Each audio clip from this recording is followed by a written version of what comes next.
Okay.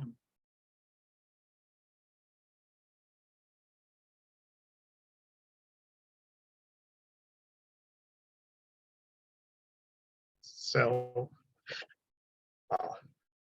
well, hello everyone, and welcome to the town hall. I'm sorry we're having some technical issues, so being unable to share the jingle.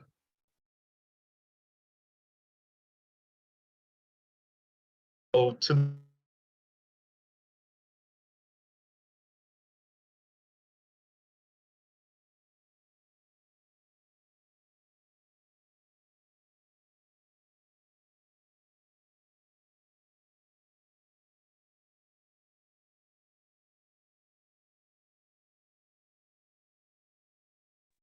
I'm presently at work and been having some difficulties really getting everything set up. So today is really a wonderful day in the town hall, and we are being honored to have with us Dr. Sam, who is here with us, and he's a participant in the town hall. He's been with us. He has graced us with his presence here today.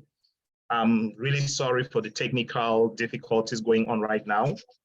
We've been unable to, I know you didn't get the jingle, but I think we are live already and would start up the session. So it's unfortunate that we have today, there is the coronation that is taking place. I have several co-moderators that are not going to be able to make it. So we had to start without them. And we are happy to have you all here. And last week, we did have the Minister of Public Health here with us. And it was really an honor having the minister. And we did learn more about universal health coverage in Cameroon, which I think it's really a blessing for us to have had the minister and been able to ask our questions directly to the minister. It's still a work in progress, and I think we're going to get the minister back here. There are several things which I know most Cameroonians want to get to understand. And that is why after the minister's session, there are a lot of Cameroonians in the diaspora who would like to make a difference back home. So Dr. Samuel has been one person which I've known personally who has made a difference over the years. And we'll learn a lot from what he has done. We'll be able to understand how to get back home and really impact change, which we want to do. So most Cameroonians really want to impact change, but they don't know exactly how to do it. So I think this is a time for us to sit down, learn about how things are done, especially us in the diaspora. The diaspora can make a difference if they understand how things work at home.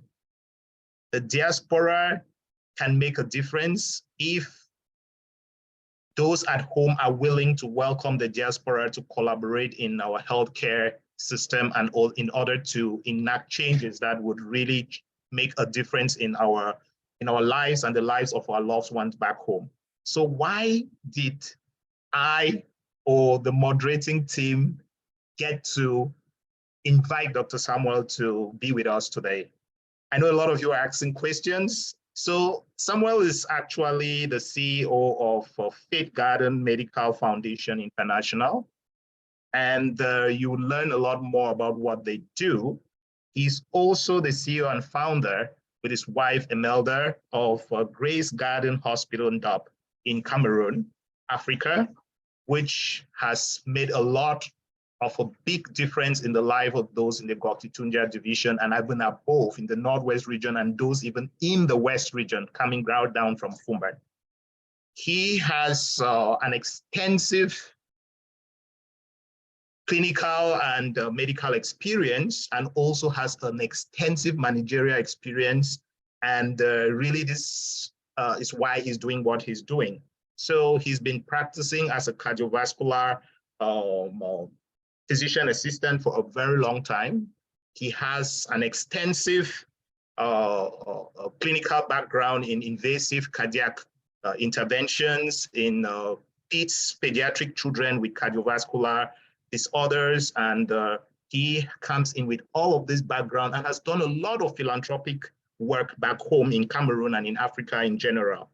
He also holds a master's degree in business administration and also a PhD. So he's really the right person to guide us through how to make change back home. He has an extensive level of philanthropic activity going out through the world. He has carried out several international conferences, talks on how to get Africa to where it is and how to help the layman and be able to make little children dream of becoming people like him. So this is one of his passions that he has been doing for so many years. So it's really our honor in the town hall to have him here with us today.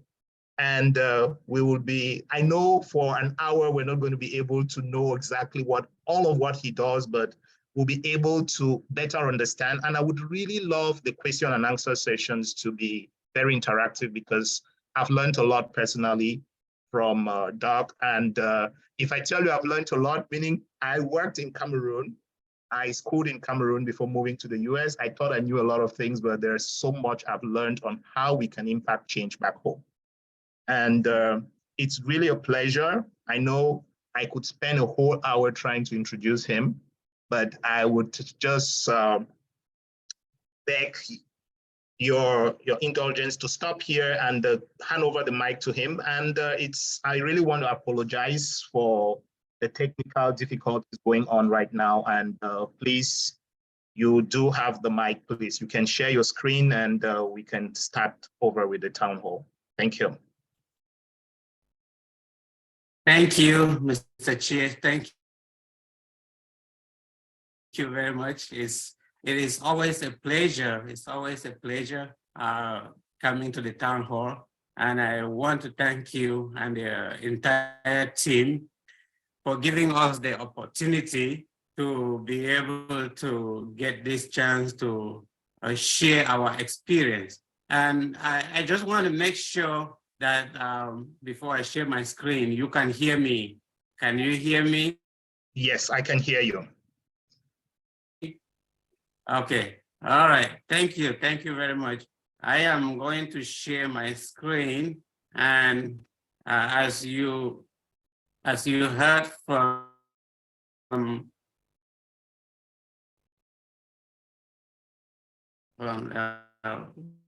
so I need to get off the, make sure I get, all right.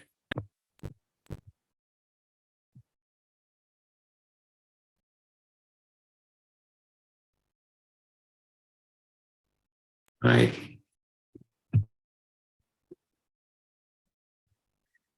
Okay. Can I, Mr. Chair, can you see my screen? Yes, I can see your screen, please.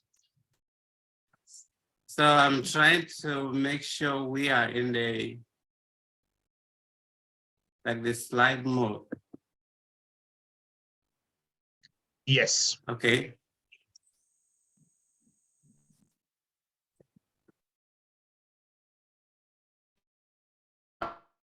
All right.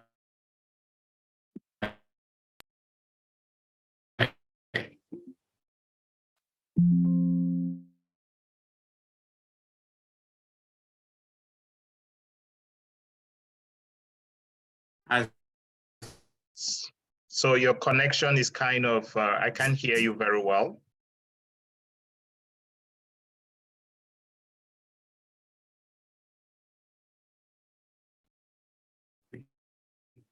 Okay.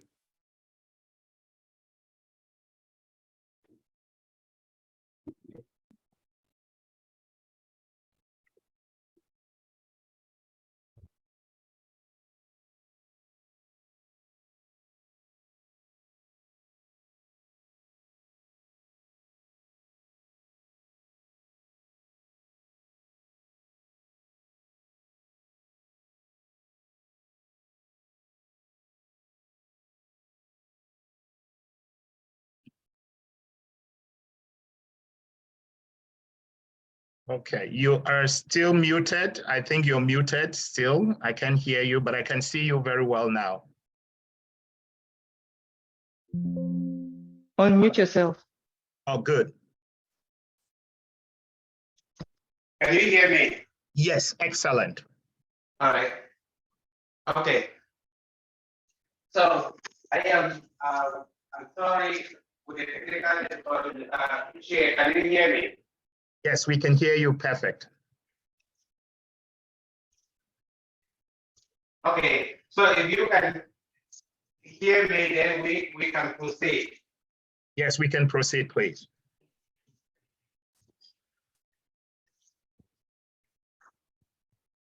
Hello. Yes, we can proceed.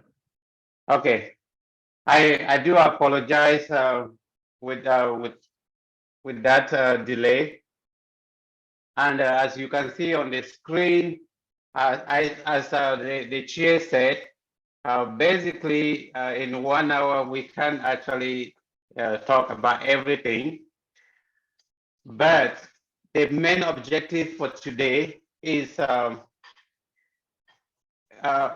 us, as you're going to see, to be able to connect with others who are doing exactly the same thing we are doing in Cameroon or in other areas.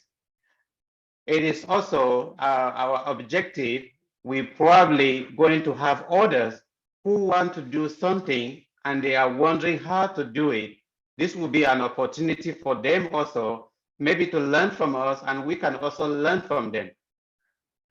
So, and then the third, through the town hall and many other presentations, we've realized that in Africa, there are many, even you have NGOs going to Africa, you have the Gates Foundation, you have the Clinton Foundation. Sometimes all these organizations, we are doing things without that connection, and there is a lot of duplication. So the town hall is giving us an opportunity, especially those of us in diaspora, to be able to see how we can come together. So this is really an opportunity for us to share our experience. And as you see on that slide, we have Faith Gardens Medical Foundation International, created in 2013, and Grace Gardens Hospital Dog, authorized in 2018. So why is this important? As we go through the presentation, the same way many of you, and of course, it is really an honor to have somebody that I have looked up to, Dr. Mafobi. He is really like a patron who is also on this. It's been many years when I started thinking about this project, and I had an opportunity, he might not even remember, to talk to him about his experience and why is he not doing what he has done in the United States, in Cameroon.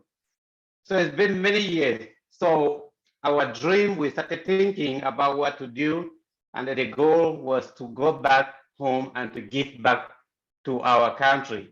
If all of us can do something, we will make a difference. We will develop Cameroon. And so being a healthcare professional, having the idea to go back home, looking at the system back here, looking at my experience, I talked to some few colleagues. We've been doing medical mission in other countries. I said, why can't we go back to Africa? And so the encouragement was to start a foundation, which through that foundation, others can go on medical mission to Cameroon with me. And when you go on medical mission, it is tax deductible. Whatever you spend on your trip, it is all tax deductible. If you spend your time with us on telemedicine, you can claim CMEs for that. And that is all under Faith Gardens Medical Foundation. So if you look at the brief timeline there, when we started thinking about what to do, it all came, as you are going to see as we move forward. This is just an outline giving you a timeline of what we have done. I'm originally from Bangolan, and of course, it came because I visited my mom there, and I really saw the need, as you are going to see. And as we went through, as you're going to see throughout our presentation, one key thing that we had in mind was to listen. And of course, we are all in diaspora. We believe we can just go back home because we know everything and we are just going to go spit it out to them. So the purpose of this timeline is to say that what we are doing, we took our time to understand what is going on. We met with different organizations in Cameroon, as you are going to see. And of course, by 2014, we actually had our first maiden medical mission to Cameroon, and the creation of the hospital, the authorization, and of course, the official launching. In everything that I do, I just want to say my mom right here, she is a true doctor. It is not me. Without her, I would not even be here. And you can see the smile on her face the day I met her, and I said, Mom, thank you very much. And so I had to recognize her. My thesis, my research dedicated to her, and you will hear more in our subsequent slides. We start with Faith Gardens Medical Foundation. And why are we doing what we're doing? Our vision, because with the treatment of infectious and chronic diseases in the less privileged and medically, especially those in medically underserved, is our passion for life. We are committed to be the leader in building healthier community. For that reason, Grace Garden is committed to serve, nurture, and be that place of grace, which freely gives and receives. And I already mentioned, this picture here shows our very first board of directors meeting that took place in Dallas. And as you see, our vision core was to bring people of African descent, and not just depending on the white, to be the one to go back to Africa and make a change. You see in there, you have, those are the pioneers, Dr. Olomo from Nigeria, my father-in-law, Dr. Henry Katanga. We have Marilyn Seymour, she has been the backbone. And you have those who are not in healthcare. Jada Cheney was our accountant, and we have other healthcare providers, of course, my dear wife, as you're going to hear from her. And what was our mission? Trying to bring the same quality care that we have here in diaspora back home. And of course, we needed to do this by going out philanthropically, providing financial support, medical supplies, having people to actually do continued medical education. When we talk about sustainability, not just going back to Cameroon and then we throw out Tylenol, Motrin, or antibiotics. No, actually doing the same way we do it here in the US. And of course, to do that, we mentioned our mission center. Some of you might not even know exactly who NDOC is. Some of you on this call might have not had the opportunity to visit Cameroon. And I just wanted to share a little bit, a slide here for you to see. Of course, you see Cameroon is more closer to the equator, and Cameroon has 10 regions. At the early on, we did medical missions in the central region, and of course, back to the Northwest region, where I come from. And that region there in yellow, we expanded it right here to see the Northwest region has 10, Northwest region has 10 divisions. And if you look on that slide, you're going to see right below here, that is Ngok in green there, and that's mostly the south part of the Northwest region where we do our medical mission. And just to take some of you back home, of course, Ngok the name comes from that hill there. When you get there, you enjoy the beautiful scene. Anytime we go on, all the team members, when they're approaching, cameras comes out, everybody's scrambling to enjoy the beautiful scene. And of course, where is Ndop? We know Ndop as the Ndop Plain. So you go down that Sabga hill, you are getting to the Ndop Plain, and that is where we are. So I wanted, first of all, let's understand a little bit about the health district where we do the medical mission. So in 2017, the Ndop Health District has a population of about 270 people living in that area.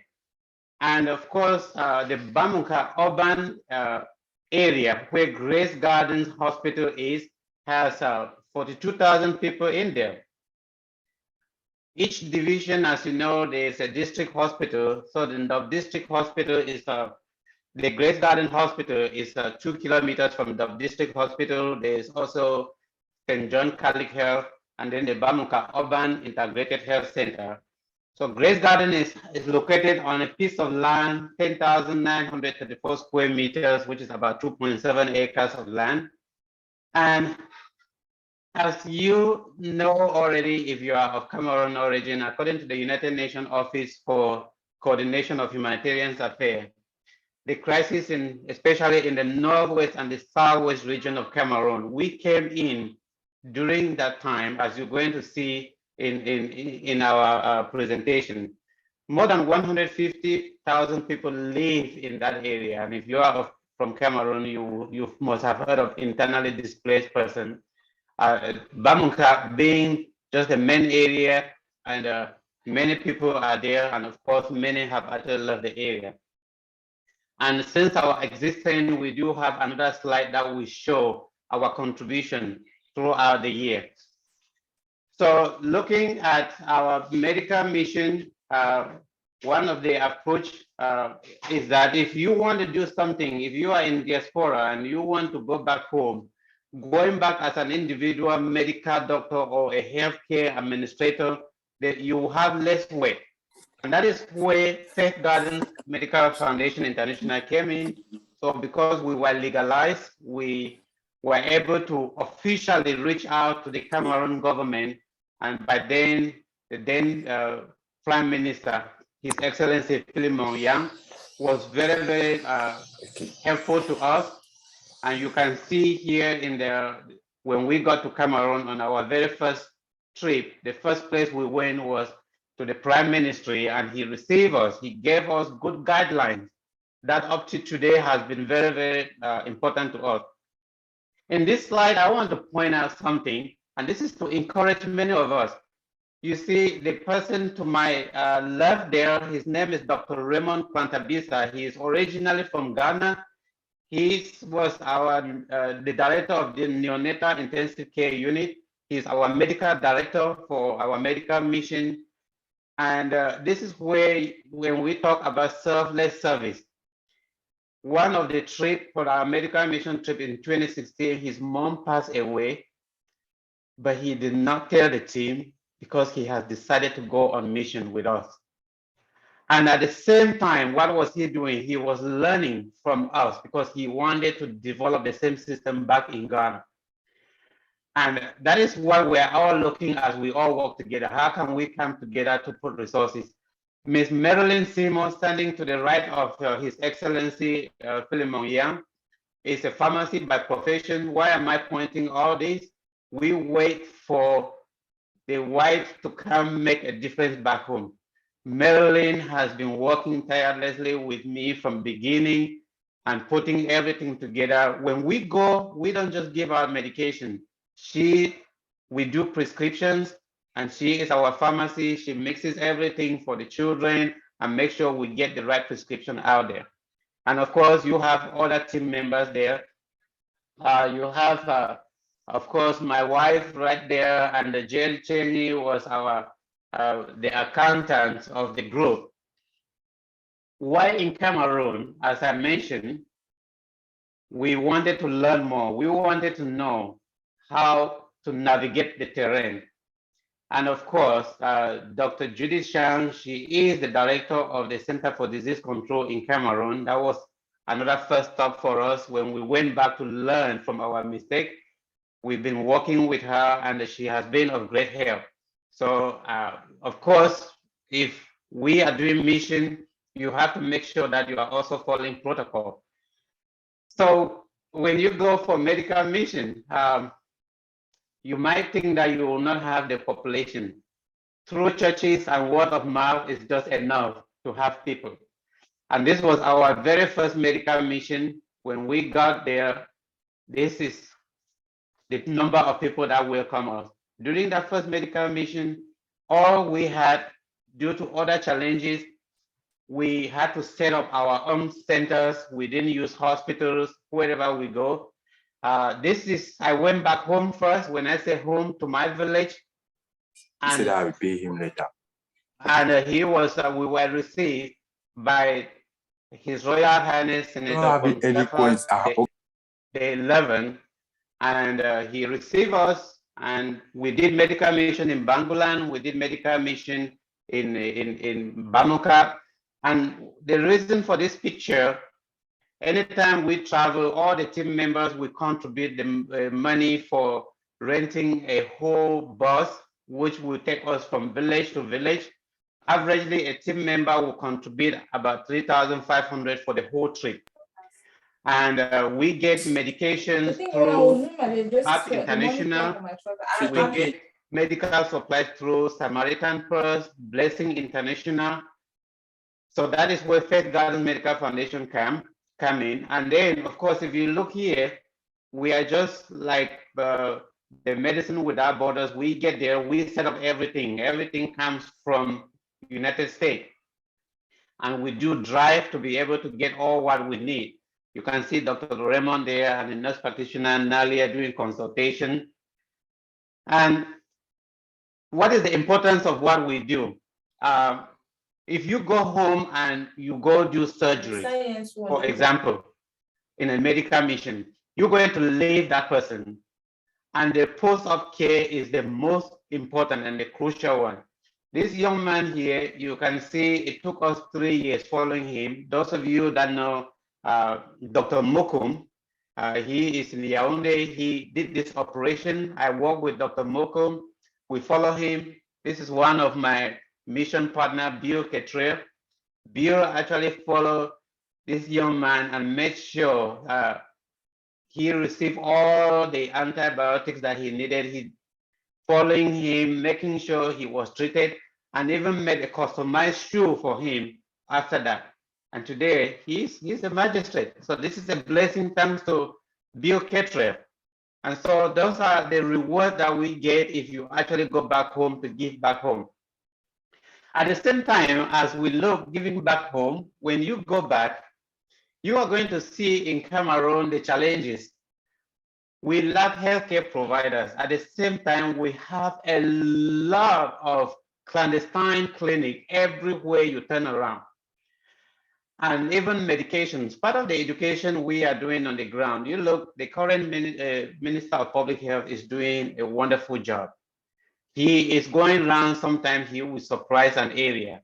And if you look here, according to the Voice of America in 2015, the minister had launched out, if right now, I don't know if it has changed, they actually stopped the creation of health center because he was trying to restructure to make sure that we are following the right protocol in setting up those centers.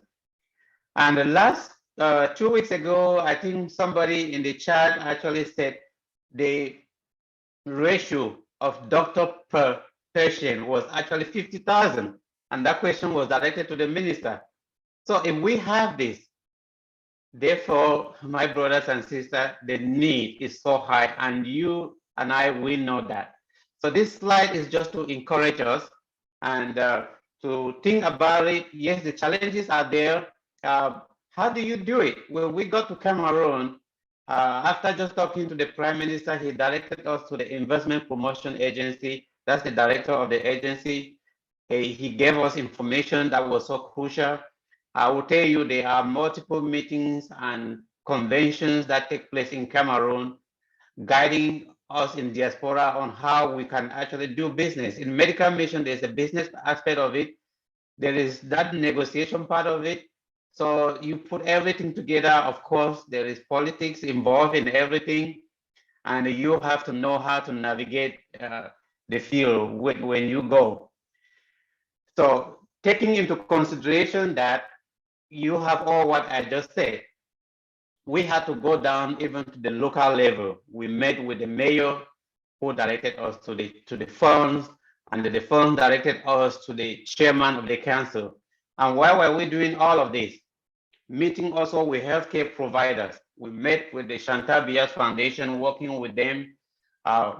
We met with Banso Baptist Hospital. And of course, Shisong Cardiac Center, being in cardiology, this was so dear to me. And also knowing that at that time, they were the only cardiac center in the whole of Central Africa region.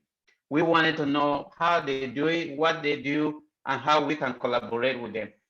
And I just wanted to point Dr. Jean-Claude Ambassa there being the leader of the team, and having Dr. Nick Nguanyam also being there, knowing what is happening, and Dr. Cabal here, and this is Dr. Mvodo, that's their surgeon. I don't know if he's still there, working with all these healthcare professionals. A lot of wisdom on the ground help us to be able to do what we have done. The challenges we face, and early on, our first medical mission, actually taking a team, was in 2014. And during that time, we immediately after that, we know of Ebola in 2015. And immediately after Ebola, many people were disappointed. But in 2016, we had the largest medical mission that we took to Yaoundé and to Ndop. And after that, of course, the crisis was so overwhelming that we did not do anything in 2019 other than sending supplies. Of course, you know what happened in 2019. By the end of 2019, we had COVID. So we are just like we were made for crisis. And that crisis has actually strengthened us, at the same time being very challenging, because it is very difficult to actually do mission in that environment. And this picture here, as you're going to see, we're going to talk a little bit about the work on the ground. My wife has to really like brave it to go to Cameroon, surprise the team. And it was the first time we had now really open operational, and we have this signboard at the entrance. So I want to take you to what is going on the ground, and to show you basically briefly the process of getting what we did. Of course, we cannot do everything that we have done without leaning onto God. I mean, we have learned that the fear of God is the beginning of wisdom. So we believe that through God, through the Holy Spirit, Grace Garden is just that place of grace, and it's just through His grace that we're doing what we're doing. And that is our logo, and that is our signboard. This picture here is just to tell you, based on that other slide behind, making sure that if you want to do something like this, you want to make sure that you are following the law, you are working with a team on the ground. You need an engineer from Cameroon. You need a complete design plan of your work, and that plan design has to be signed by the engineering association in Cameroon. They call it the Order of Engineer. And of course, you have to have a technical report. While we were doing medical mission, at the same time, we were working with the district medical officer. You have Dr. Bambo Emmanuel, who is of blessed memory. This was his first time coming to the area that you will know, which is today Grace Garden. And from there, they have to write a technical report. You can see this is our engineer. You have Mrs. Chafa Dillis and Mr. Victor Loué. And you can see again, we brought in the Center for Disease Control during the early stage of the construction. And it's so important because when you have to make sure that when they come to do inspection, everything is actually in order. So right from construction of the primary center, and this is the building. We wanted to do what we can afford. You know, sometimes you carry a huge project. So our project divided into phases, as you're going to learn. The first phase was the primary care center. And at the same time, we were working with the Prime Ministry. You have His Excellency, Professor Gogomo there, and our huge partner, Project Cure. Project Cure is based in the United States. We reached out to them. They had to send out somebody to Cameroon, to Ndop in 2016 to go do feasibility study and to actually look at what we're doing. That's also very, very crucial. At the same time, we can spend a whole time talking about obtaining exoneration. We can spend another time just talking about how do you actually get a container for medical supplies from the United States to Cameroon. So that's also what is going on the right side there, because at the same time as we're getting, trying to solicit supplies and medical supplies, we are also looking, if we get them, how do we get it to Cameroon? And that is where the government comes into play. And of course, it was really a big joy to see our very first container arrive in Douala. And from Douala, it went to the clinic. We were actually moving far ahead of the construction. And you can see that we got the container to the hospital before we even finished the construction. At the same time, as I was doing it, we continue Faith Garden Medical Foundation International to sensitize about the project in diaspora. And that is on that slide. I had a visit to Harvard Cancer Center to talk about the work in Cameroon. I had the opportunity to meet with ministers, ambassadors from different countries. And of course, if you are in diaspora, the well project is another huge project on its own. We were now thinking, how are we going to get water supply to an area in the crisis zone? So the well project started, we start by just digging the well. You have to have rings to get into the well. You have to cap it, and then of course you have to have a power, an electric power that will be able to pump that water into a reservoir. So we have two of these systems at our hospital at Grace Garden to supply the surgical center and also the primary care center. So if you are part of this or know people that can support us, the motorcycle emergency response is so huge for us. We have trained few, but we are looking to train more. If you can just provide a backpack of first aid, where if somebody in a small village, they are dying, and you carry that backpack on a motorcycle, and you actually go into that house and provide that first aid before transferring the person to the nearest hospital, you will save many lives. And that's what we are doing. Currently, we don't have an ambulance now. We're looking for somebody to sponsor. If you can give a motorcycle, as I said, it's tax deductible. So that's our logo. So in the Ndop area in Bokitunja, when you pass around with the military, they see that logo right there, the emergency response team, they have t-shirts, you can see it on the motorcycle, they know where they are going. And of course, we talk about doing telehealth. Early on, there was no internet because of the crisis. We had to look for a way. If you are going to a remote area, wherever in Africa, if you reach out to ground control communication, they will be able to give you a mobile system where no matter where you are, you will be able to have access to the internet. So we were able to have this for a shorter time, but it was too expensive for us. Cost like about $400 every month. But now we use MTN to be able to do our morning Saturday Zoom with the team on the ground. So of course you need solar panel if you need a constant flow of electricity, and also backup generators to be able to do that.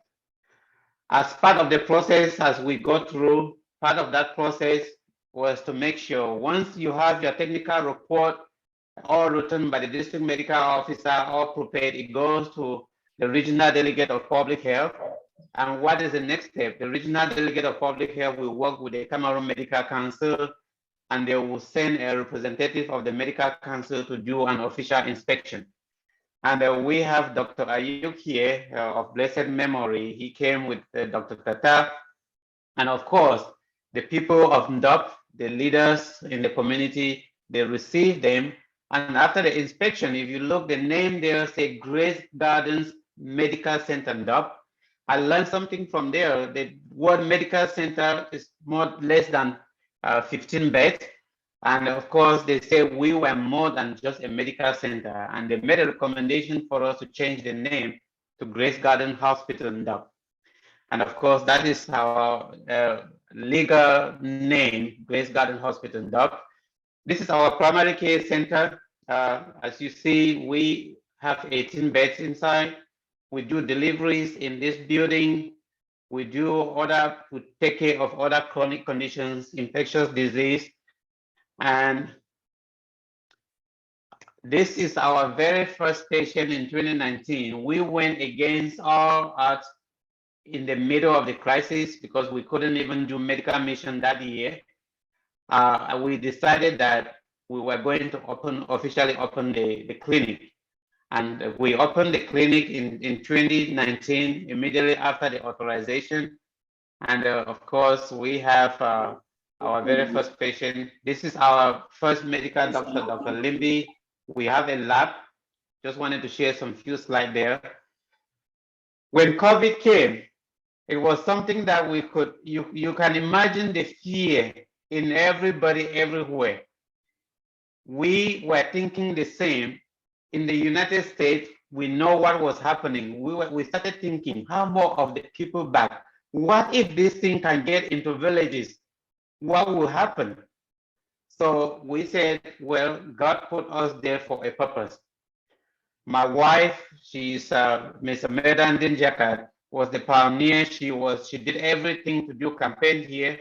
During that time, I was doing training with the World Health Organization and also our infectious disease team at the University Southwestern Medical Center in Dallas. And I actually put up a documentation. We wrote extensively to the Minister of Public Health, and we organized fight against COVID-19. We worked with the district hospital in Dop and all the other hospitals. So we became the leader at the front. And this is what we did. We educated about masks. Of course, even here, we had these banners all over in Dop. And at the same time, we wanted our staff to be the leaders. We wanted them to show the example. And not only ending there, if you look at these buckets, you know, in diaspora, it's different for us. We had to buy sanitizers, we had to buy soap. This bucket was for people to wash their hands before they sanitize. Of course, they work on the farm. And when they come to the hospital, so we were going out from door to door and telling them that COVID actually exists. And so some few slides again, just showing our nurses, we started bringing the communities together, bringing them and doing education. And of course, you can see even the children in that area, they knew exactly what COVID is, something that can kill. And here, at the same time, we do mission. When the hospital opened, my wife also took again, so dear for her to do something for the children. And so we started organizing toys. And this picture here is not just for toys. When we started saying we want to do toy drive for the kids, the women reached out to her and said, please, we need soap, we need Maggi, we need even a little oil, because those kids that we want to give them toys, if they cannot eat, then what is the purpose of having toys? So we were really touched. And so even though we still try to get them toys and get something, we had to reach out for many. We want to take this opportunity to thank all those that have been supporting us. There are many in numbers, and we just say we're grateful for all your support. And of course, you can see those kids. Can you imagine? I grew up never having those gifts. So there are many of them today. They are out there. They don't when they get a shoe or a clothes or a pants, that's enough for them. And we wanted to share that. So in the middle of the crisis, we also thought that we need to build our theater and also create the ward. So you see to your right, you have three big wards there, the men, the women, and the children ward. Each of it has 15 beds. Thanks to Project Cure, again, we had 45 beds from US that was successfully shipped, and this building is fully equipped. You look to your left here, you have 2 operation rooms with surgical equipment the same as you will find in the United States. We had some doctors that have been to our center said we have brought United States to Cameroon, and we are teaching them on even how to use simple instrument, which is something that I'm looking, some of you on here, we've had nurse anesthetists. They have been on Zoom with us teaching our doctors and nurses on the ground. So that is also very important, and that's part of just sharing for you to know what is going on the ground. I just wanted to have this picture for you to see the step by step. And this is also giving employment to the people down there because we didn't have to bring anybody out to do all the work that we did. And that's our surgical center. And this was the first time for us to actually meet our team on the ground. I'm just so happy that our Chief Operation Officer, Business Director is on the Zoom, and he is standing right here, and his name is Mr. Ndinjiakat. He runs the operation for us on the ground and reports directly to me. You have the team there. Dr. Yombang Valerie has been for the past almost 2 years have been our medical doctors on the ground, and Dr. Duanda, she's not on here. What are the services that we actually offer? Currently, that is the building that you see there. We offer services from doing laboratory work. We do even counseling, we do deliveries, we do surgeries, we have eye care center, and we do chronic wounds, we do minor surgeries, C-sections, and many other that you can see. I don't know, I was going to have, today has been very challenging, Dr. Eric Nietzsche. I don't think Dr. Eric has made it with us. Dr. Eric is one of our partner, and he is also originally from Cameroon. He is a pharmacist by profession. He has a pharmacy in North Carolina. And Eric has been doing a lot outside of Cameroon until he was connected to me. If you look on this slide, let's take, for example, you have a mom or a loved one in Yaoundé, and they have diabetes. All we can do through Faith Gardens, we can connect you to a physician in Yaoundé and make sure that that physician is following you up so that we follow protocol for diabetes. So we don't just give out medication. And then at the same time, that same doctor will be the one that will tailor down your regimen medication. And then when we get the prescription goes to Eric in North Carolina, and Eric will be able to supply at least 3 months to 6 months of that medication. You can see more on the website, Eric's website there. You can see more on our gracegardenhospital.com website on how to do this. So those are some of the work that we do on the ground. If you need any emergency medication, it must be prescribed because we're going away from somebody just calling from the street, I need clindamycin, and somebody will just have it. So because of what we've grown up knowing, the toxicity, because you can pick up medication anywhere on the street. You can see the same medication you see in the pharmacy, or you just walk into a pharmacy. So one of the things that we're doing is education, trying to work with pharmacists, trying to work with healthcare leaders on the ground to make sure that we are actually that leaders in building healthcare community.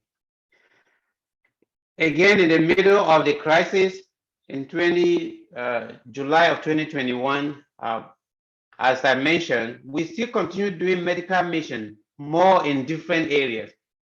So to give an example, in 2021, we decided to do breast and cervical cancer screening. We work with other doctors like Dr. Eric Kamando.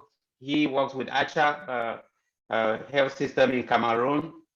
And my wife, being a cervical cancer survivor, as you will learn more from her, we were able to put a team together. During this screening, something happened. I don't want to say it. She will be the one to tell you what happened. You can see the number of women for 3 days.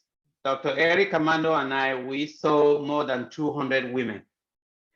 And this is my wife educating women on what to do. You know, we talk about HPV vaccine.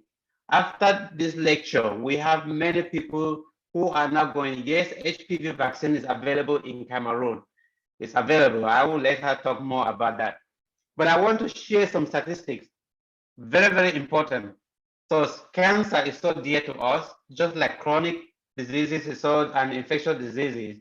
We come to learn, and based on the Lancet publication, Professor Wilfred Ngwa he's in Harvard, told me that, do I know that if we put all the people that have died of COVID, it will not be more than the number of people that have died of cancer? And I say, you're kidding. There's a publication in Lancet. And so when I look at the statistics here, if you look, the fact sheet, the HPV, Cameroon HPV information fact sheet for 2021, 6.7 million women ages 15 and older, they are at risk of developing cervical cancer. The current estimate shows that every year, about 3,000 women in Cameroon, they are diagnosed of cervical cancer. Those are those that are able to even get to the hospital, those that know that you can actually go to the hospital, because of course we know what happens. We go to traditional medicine. But about 3,000 are diagnosed. But out of that 3,000, according to this fact sheet, about 2,000 of them, they die of cervical cancer, meaning more than 65% of women diagnosed with cervical cancer in Cameroon, they will die. Let's look about our screening. The cervical cancer screening coverage in Cameroon is less than 20% for all ages, that's 18 and older, indicating that there is actually lack of cervical cancer screening. We're talking about cervical cancer. Let's put cancer screening in general, not to even talk about diagnosis. So this is going to help you. This is our little visit during our medical mission in Cameroon. In DOC, during that 2021 in July, we screened, Dr. Eric Commando screened 103. There were 24 with suspicious lesion and 3 precancerous cells, giving at least 27%. That is just those who came in DOC when we were there. We went to Yaoundé in Fécom, which is the urban area. These are women who are working in the civil service. These women at Fécom, the director of that unit, through one of my sister-in-law, who is an engineer, she works there. Her name is Ms. Chafa Dilis, as you've already heard. We screened 27 women, had 4 precancerous cells, 5 uncertain, and total of 9 out of 27. They all have some kind of cervical abnormalities. That gives 3%. That is huge. That is huge. And so it also brings the need. And at this point, one of our partners, I don't know if he has made it. His name is Dr. Jean Bouquet. He is a professor at Rocky Vista University. He's working with us. We are actually developing a program in collaboration with Project Cure to be able to actually go train doctors in Cameroon. Dr. Bouquet discovered a 5-bladed speculum. And this 5-bladed speculum is being used at Grace Garden Hospital. And that speculum is being used at Grace Garden, and it has also helped many. I wanted to share that, but I will come back to that. But I just wanted to share some few slides here about the speculum. It's a 5-blade. It helps you see the full circumference of the cervix, and it can help in collaboration with this particular instrument that we have here. This is called the gynocular. We're working with another company based in Sweden called Genius. They made what is called a mobile colposcope. If you are involved in women's health or a gynecology, you know the importance colposcopy. So using that speculum in working with it and using the gynocular, you will be able to magnify and see lesions. And so working with the World Health Organization using the see and treat protocol with a visual inspection with acetic acid, you can be able to identify cervical lesion or abnormalities. When you now identify these abnormalities, you can then send them for biopsy. And so all these images are uploaded through an artificial intelligence that is sent to Sweden. They analyze it for us, and then using that app, we're able to know whether you have a precancerous cell, like of cervical neoplasia, type 1, type 2, and type 3.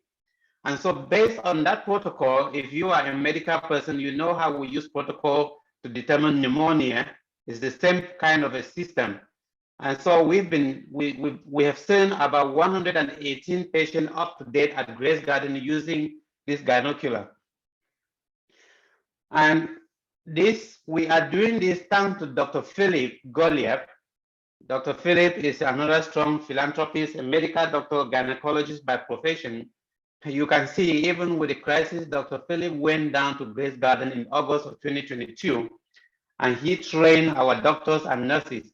And right up to now, he analyzes samples with our doctor every Saturday, and he does education via Zoom. So I want to show this slide before I bring in my wife to talk about the women's Grace Garden Women's Health Association. So the Grace Garden Women's Health Association has led us to gain recognition. Working with Dr. Philip Goliath, we came in touch with the Spider Network, and we were surprised to know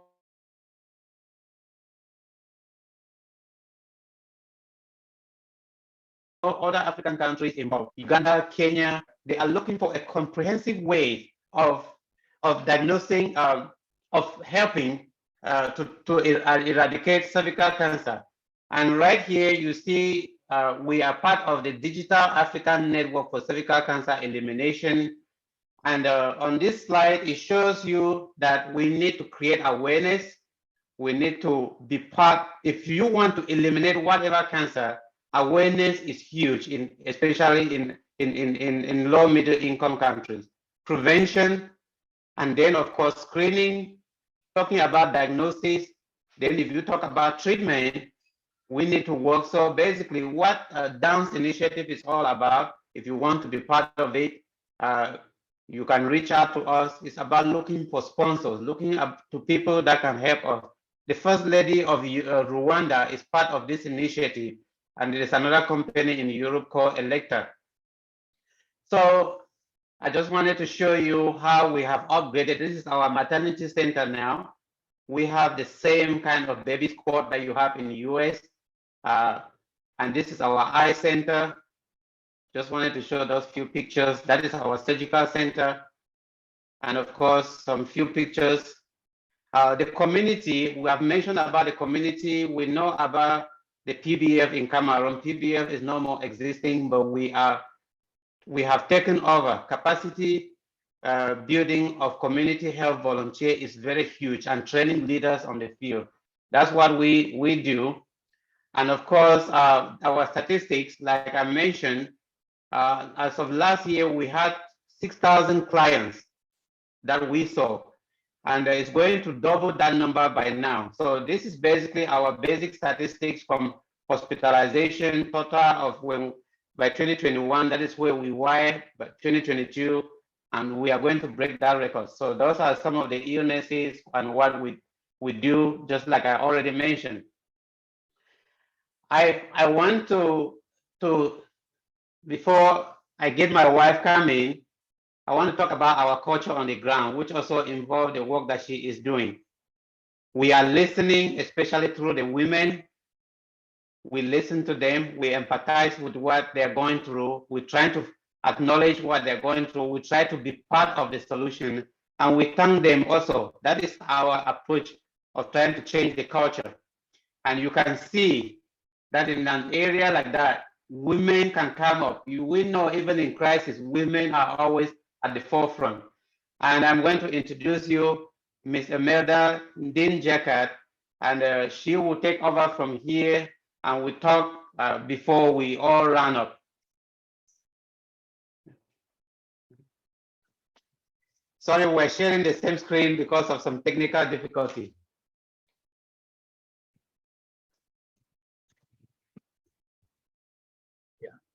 So thank you very much, Samuel, and we're waiting on Ms. Imelda. So this was a wonderful eye-opener. So Ms. Imelda, over to you before we continue. Okay, thank you so much. Just give me just a minute. Let me pull up my slide.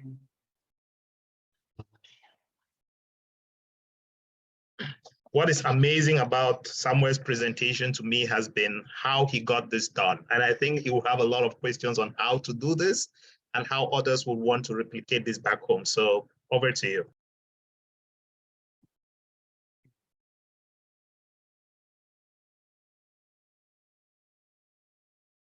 And I'm also excited that for you to tell us when the time comes, how you did this during the COVID and the present situation going on in the Northwest region, how you got to achieve all of this during this period of real crisis in the Northwest region. And the work on cancer screening and prevention is something, preventive medicine is something Cameroon did back in the 80s, and we lost track a lot of it except for vaccination.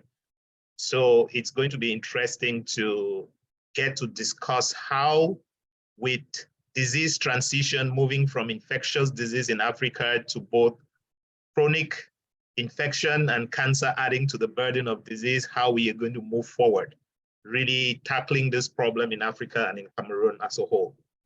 So I think I can see Mrs. Ndinjiakat's slides on, so she can take over. And so we can have time for question and answers. Okay, thank you so very much. My name is Imelda Ndinjiakat, and I am the wife of Dr. Samuel, whom you just listened to. I am very, very passionate about what we are doing in Cameroon, as you are going to learn from my slides. But before I start, I just wanted to ask if you can, usually when I do slides like this, if you are able to, I would love to see your faces because 95% of you are not, I can't see you. But if you're at work or somewhere where you cannot show your face, it's okay. But if you can, please, I would appreciate it, because if I see you somewhere, I would love to know who I was talking with. So with that said, I will start my presentation. At the end of my slide, I have 8 points. If you have a paper, a pen, or your tablet, or wherever you're jotting your points, I have 8 simple steps that you can take to start an organization, an NGO in Cameroon, because that's one of the first questions that everybody always asks us: how do you start? How do you start? How do you do it? So I'll give you the 8 simple steps at the end of my presentation. So with that said, here's my presentation about Grace Gardens Women's Health Association in Cameroon. So a little bit about me. As you already know, I've been married to Dr. Sam for about 20 years. We have 6 children. I am currently a pediatric registered nurse at a local hospital here in Dallas. I am a pediatric nurse practitioner, acute care student at the University of Texas, Arlington. And I love to travel, I love the outdoors, and I love to binge on Korean dramas. So this is just a little bit about our family. The reason for this picture is just to show you that even if you have 6 kids or whatever you have, and you are dealing with so much in life, there is no excuse why you can't help the people back in Cameroon. So here's our vision as a group. We envision a world where every woman can thrive and attain her goal-given potential, regardless of her age, race, culture, or religion. That's the vision of Grace Gardens Women's Health Association. As I continue with the slide, you will understand how the name came about and why we created this organization. Our mission is to empower. We call it the 4 E's. So it's to empower, to encourage, to educate, and to equip women. The theme verse, every time that we have a meeting, the theme verse is is from Isaiah 40:31, because we do not do anything without Christ. And it says, they who wait for the Lord shall renew their strength. They shall mount up with wings like eagles. They shall run and not be weary. They shall walk and not faint. The women recite this in almost every meeting that we have, because as you know, we are working in a conflict zone and they need to be encouraged on a daily basis. So that's why I chose this verse. So if you want to have a brief overview about widowhood or what is going on in Cameroon right now, especially in the Northwest region, we have a separate civil conflict, like you already know. It has destabilized the region for a while, and the violence started since 2017. The United Nations actually declared this area as a humanitarian crisis, and it has condemned both sides of the conflict. But Cameroon has also been a home to some of the most pervasive and cultural practices that have made even widows to be engaged in, and it has caused so many issues in that region. So because of the conflict, there's been instability. It has rocked the rural communities, and many of the widows there have been forced to flee into the bushes and are hiding.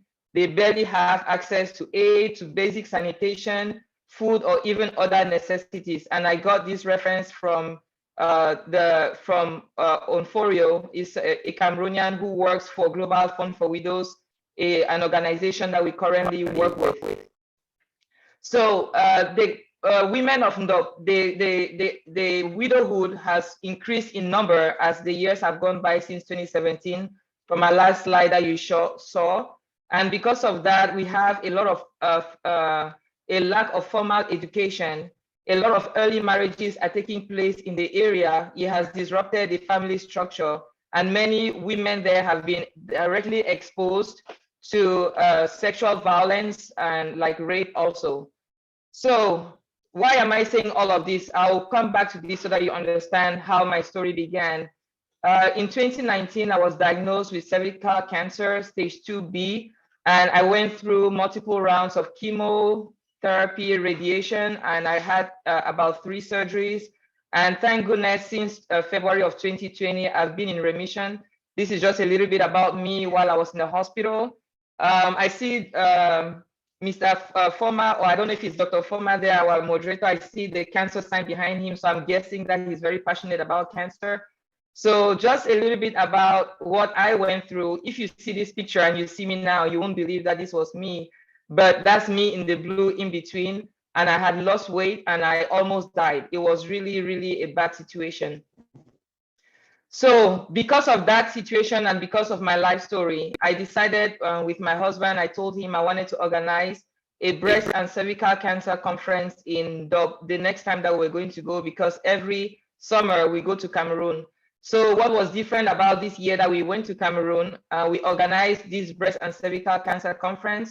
A lady during this conference got up and said, we do not want you to come just once a year. We would like for you to come to be with us a little bit more regularly, because I was teaching them about preventive healthcare, which is something that is very lacking in Cameroon. Most people usually go to the hospitals when they are actually sick or dying. And so that was the goal of this initiative. And so we currently, as of now, have about 344 registered members. And within this group, we have about 104 widows, or even more as of now. This was at the time I did the PowerPoint about a year ago. So we have an executive committee that runs the daily operations of this group. And we hold meetings twice every month, every other Saturday via Zoom. I wake up here really early because you know the time difference. Usually I'm up at 3 a.m. or 4 a.m. on a Saturday morning, and I hold Zooms with them and we discuss several things, and I make sure that I teach them about preventive healthcare. They learn about diabetes, hypertension, stroke, and a lot of the diseases that are more specific to women. And like my husband earlier said, you saw this picture in his slide, this is where we gathered a few women at the end on a Sunday where we took this picture. The conference it was supposed to hold from the 16th to 17th, but we ended up having it for 3 days because there were so many women who came for this event. So after that lady gave us that suggestion, we came up with the group now called Grace Gardens Women's Health Association. And we thought to ourselves that instead of always giving them something which we will never be able to satisfy their needs, we are going to teach them how to be self-sufficient. And with that, we started creating certain products. And right now they do up to 7 products. And amongst them, you have here, like you see in the picture, we do Vaseline, which they sell. We do savons, we do Omo, we do a lot of other products that that women use in their homes, and they sell these products. At the end of the year, we share the profits amongst them, and it has really, really improved their lifestyle. So this is some of the women. We have shared them into different groups, and each group is doing 2 products. And at the end of the year, they, again, like I said, they share their profits, and it's been very, very, very successful. So after the creation of Grace Gardens Women's Health Association, I went to Cameroon in December of 2021, and I just surprised them. And during that time when I was there, when I was about to leave, I have about 7 or 8 widows who came to me, and they said, even though you see us smiling and you see us with this nice clothes on our bodies, look at our hands. And when they showed me their hands, they were really all cracked, and I even still feel emotional to this day when I talk about that story. And they said, when you go back, do not forget about us, because most of our husbands have gone to the wars and they've not come back. And so we are technically widows, and some of us, our husbands have died. And so I told them when I get back, I was going to think of something to do. At the time, I didn't know what it was. But while I was here, God just gave me the inspiration to create now Widows of Grace, that is under Grace Gardens Women's Health Association. And like I said, we have about 104 members. So when we created this group, the group now, I had to limit even the number of women who joined this group because we did not have enough finance to be able to take care of all the widows. So right now the group is very limited, but we are trying our best to add as I eventually have partnership with other organizations here. If you see the picture to the right is some of the widows now who were receiving an envelope that was sent after we had an event here called Organizational Partnership for Humanity.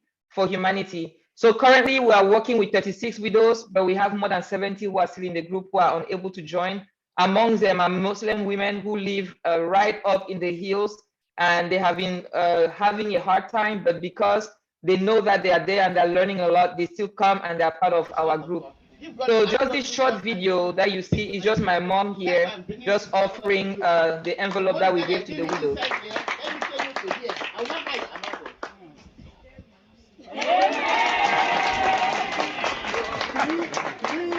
300,000.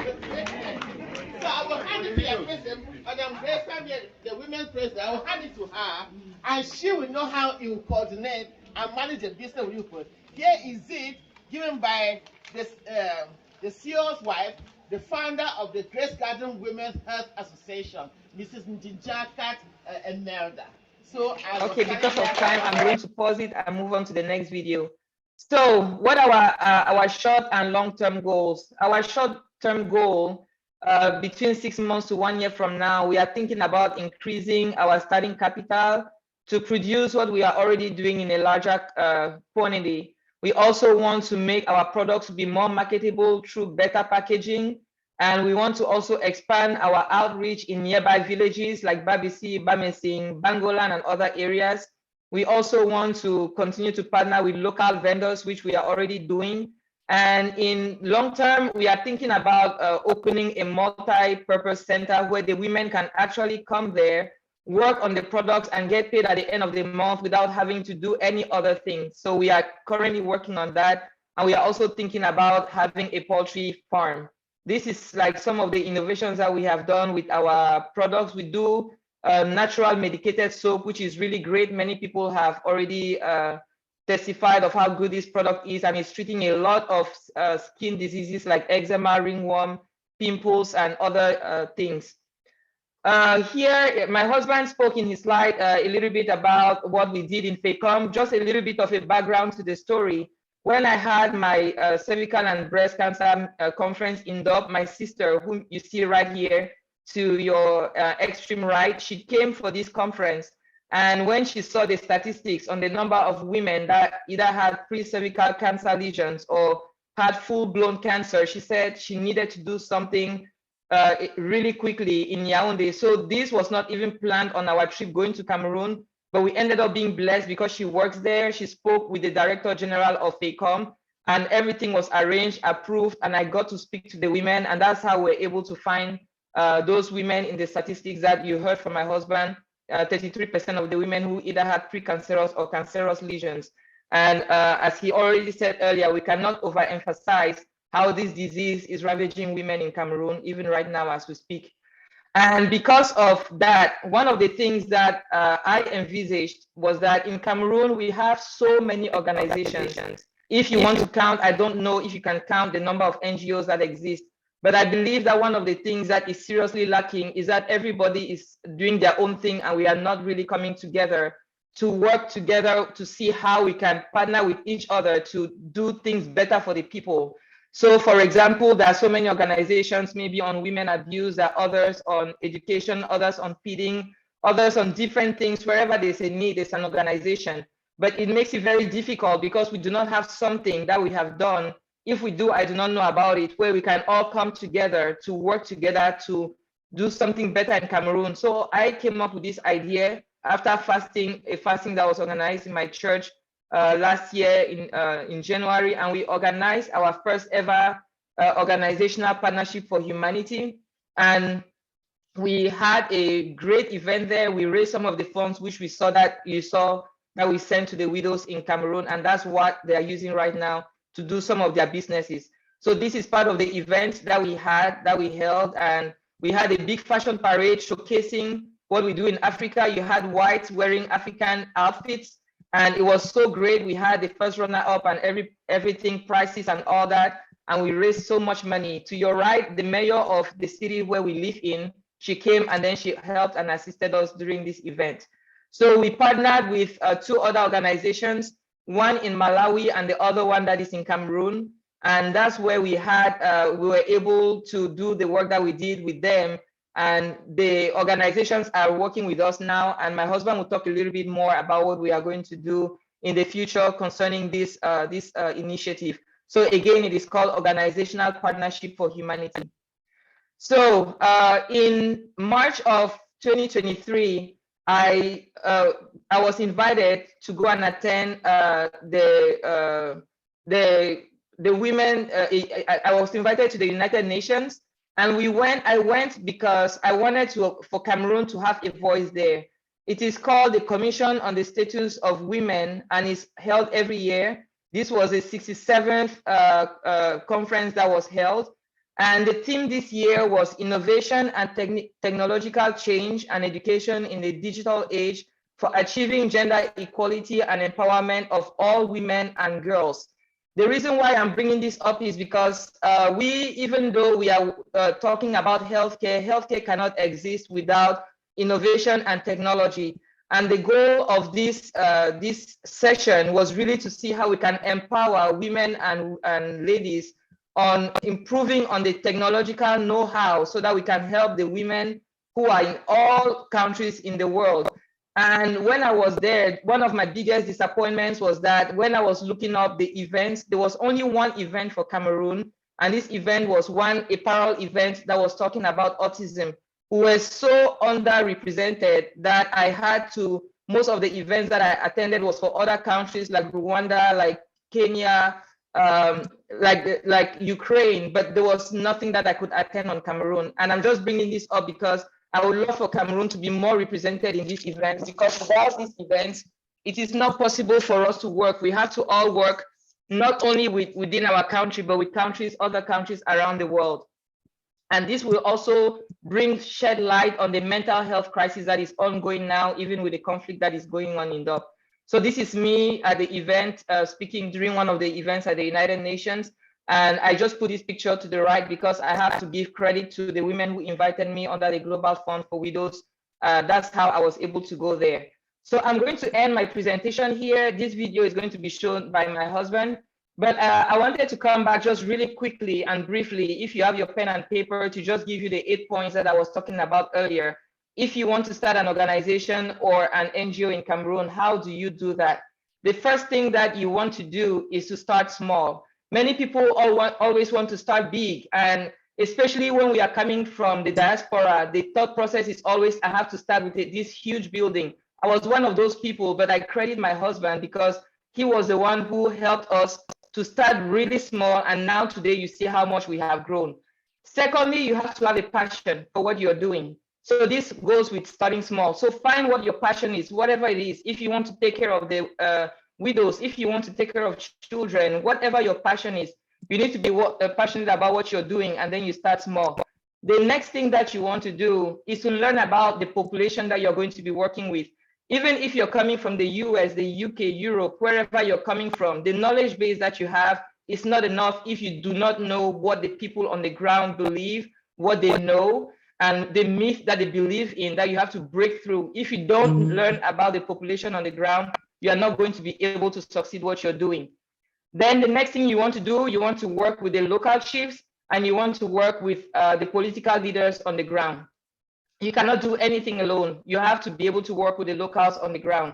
Number 4, you need to humble yourself and know that you can also learn from even the children or the adults who have not gone to school. We may all be here, we have learned so much, we may have multiple PhDs, but you need to learn even from the people who are illiterate, who cannot even read and write. They will teach you something. Believe me, because I have learned a lot from them. The 5th point, you need to reach out and also collaborate with other organizations, both in Cameroon and abroad. I do that on a regular basis. I'm always looking for other organizations to partner with. There's no way that you can be an island, you cannot succeed if you do not collaborate with other organizations. These organizations are also going to help you financially. If you're looking for finances to start a group, they're going to help you with supplies, and they're also going to help you with some activities that they have. We are already working with some local organizations on the ground as well. And then you have to get rid of all the excuses that you have. I have too many children, I cannot go. I don't have money, I cannot go. I cannot fly this year because I'm working, this or that. Get rid of all of that and just start. When you start, they will come. And then finally, pray and depend on God to lead you in every step that you do. We have not done anything without relying on God for our lead and for everything that we do. So with that said, I'm sorry that I rushed through because of time, but I'm going to end my presentation here. Thank you very much. Wow. What an excellent presentation. And we can see exactly that actually the only thing closer to God is a woman. So thank you very much. You can conclude so that we get to question and answers. A lot of people are really anxious and there are a lot of questions. And I can see why you have a very strong woman by your side. Thank you. Let me.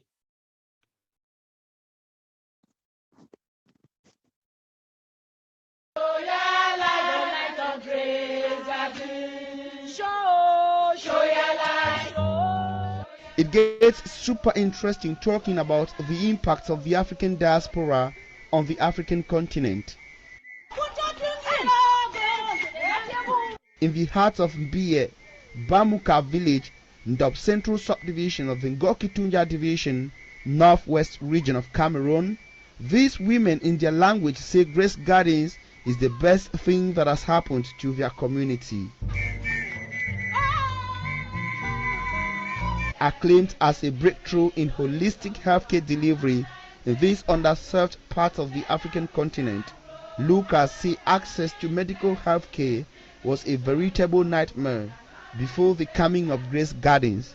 Before Grace Gardens won't come, we just there like we did for village where we will not get doctors, we will not get people that will help me, people that will encourage me, people will even do me first aid for the lack of the first difficulties.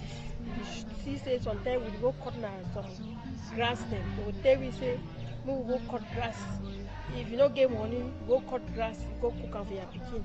Eat, drink, and we if you get like the one way doctor runs pass and for lab. Dr. Ndinjiakat Samuel and wife Imelda Ndinjiakat founded the Faith Gardens Medical Foundation International in 2013 and then the Grace Gardens Hospital in Dub with authorization to create and operate in 2018 from the government of Cameroon. And the objective was to provide quality, affordable healthcare to those in medically underserved.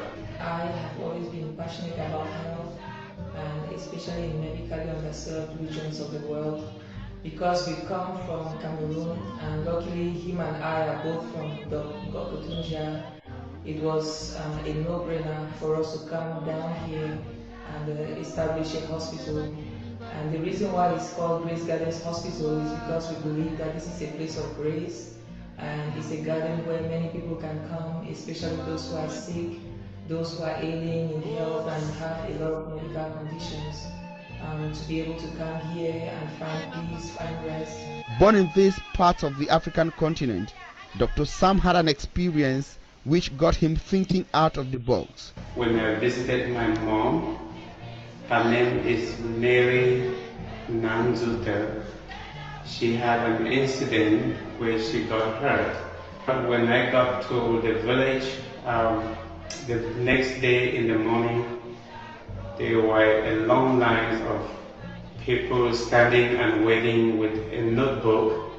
And my mom came to me and was like, I know you are here to help me, but if you can help my neighbors, my family members, I will be well. An ultra-modern medical facility with up-to-date medical technological equipment found nowhere else in the sub-region. You see the little equipment here is called a gynocular. It's a mobile colposcope made by Ghana. This equipment, this is the first in Cameroon, and we have it in Kenya. It's being used in Uganda, and in South Africa they're undergoing training. And we believe that it's going to make a huge change. As I've already mentioned, we're doing our screening now free, and when we'll have routine screening, we'll screen for 1,000 francs. Dr. Sam and wife dream big for Grace Gardens and healthcare delivery in Dub, the northwest region, Cameroon and the African continent.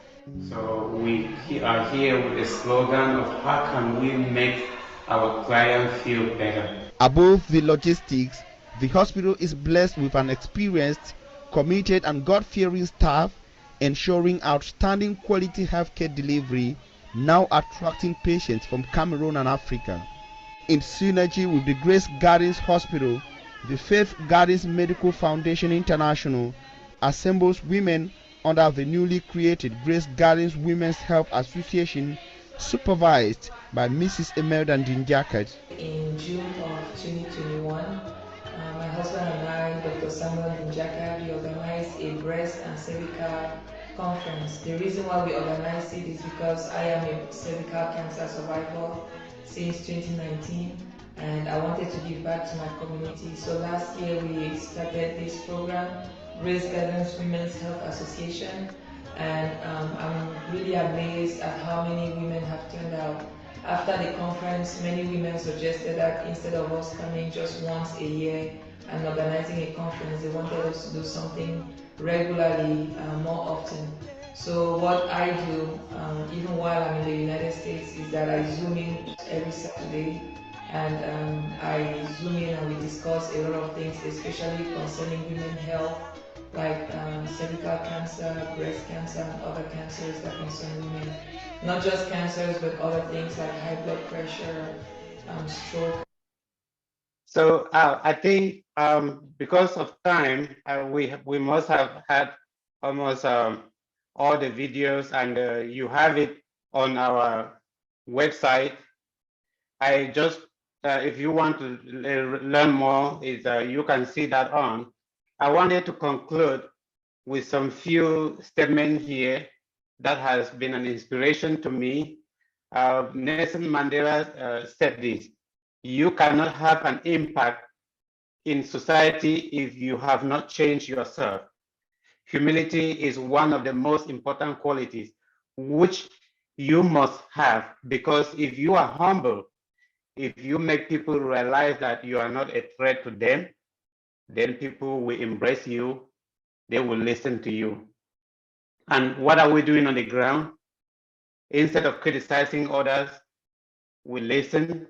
Instead of complaining, we make suggestions. Instead of looking for culprit, we find a solution. Instead of playing the victim, strive to become a winner. Instead of justifying your mistakes, learn from them. Instead of judging others, judge your own attitude. And with that said, some of you must have watched the movies, the Black Panther. We find ourselves in the same kind of situation. We're in crisis, whether we agree or not, in Cameroon. The people of Wakanda, when they realized that even though they themselves, they were in crisis, they've been keeping their technology. What the town hall is providing us is that the town hall has given us that opportunity to be able to come together and we can share knowledge. In time of crisis, the wise build bridges and the foolish build barriers. So you can see with the help of the local leaders, we are able to come together and we're able to make a difference. And so join us to be the leaders in building heritage community. Let us come together. You can contribute either through virtual medical mission or going to Cameroon. Whatever is so dear in your heart. We have one of other foundation like the EA Foundation only dealing with dialysis. There are many different things. Let us come together to rebuild hope through holistic and preventive healthcare. And as you heard, I just wanted to mention that we're working with the Gilga Foundation headed by Dr. Gabis Solange. I think she is also on this call. And we also have Dr. Alanis with her foundation, the Potawira in Malawi. So we are inviting you to join us in Houston in November, and you will learn more. If you are in the United States or wherever you are, you will learn more when we meet in Houston in November. We have a lot, and I believe that with time, I know that we've had some challenges. I do apologize for taking time in order to be able to put this together. We want to recognize everyone. We cannot mention everybody by name. We want to thank the town hall, especially the chair, and also Dr. Elvis is not, I don't know if he is on, but all the moderators will be handing over to them and they will take it from here. I want to thank you for your patience. Thank you very much. May God bless you. And Mr. Chie, Dr. Mono, please take over. Yeah, thank you very much. And as I said before, what you're doing is selflessness. And the reason for really being in the town hall today was to show us the light. There are many people who are so selfless in Cameroon, and this has provided us an environment where we can come together. Others who want to replicate what you're doing could learn from you. And really, that is why the Q&A session to me is very important. And I've known you for a while, but I've seen today that behind every strong woman is a man standing to support her. So you have a very strong wife, whom I'm reversing the quote, who is doing a lot and has a lot of empathy for the people she's taking care of.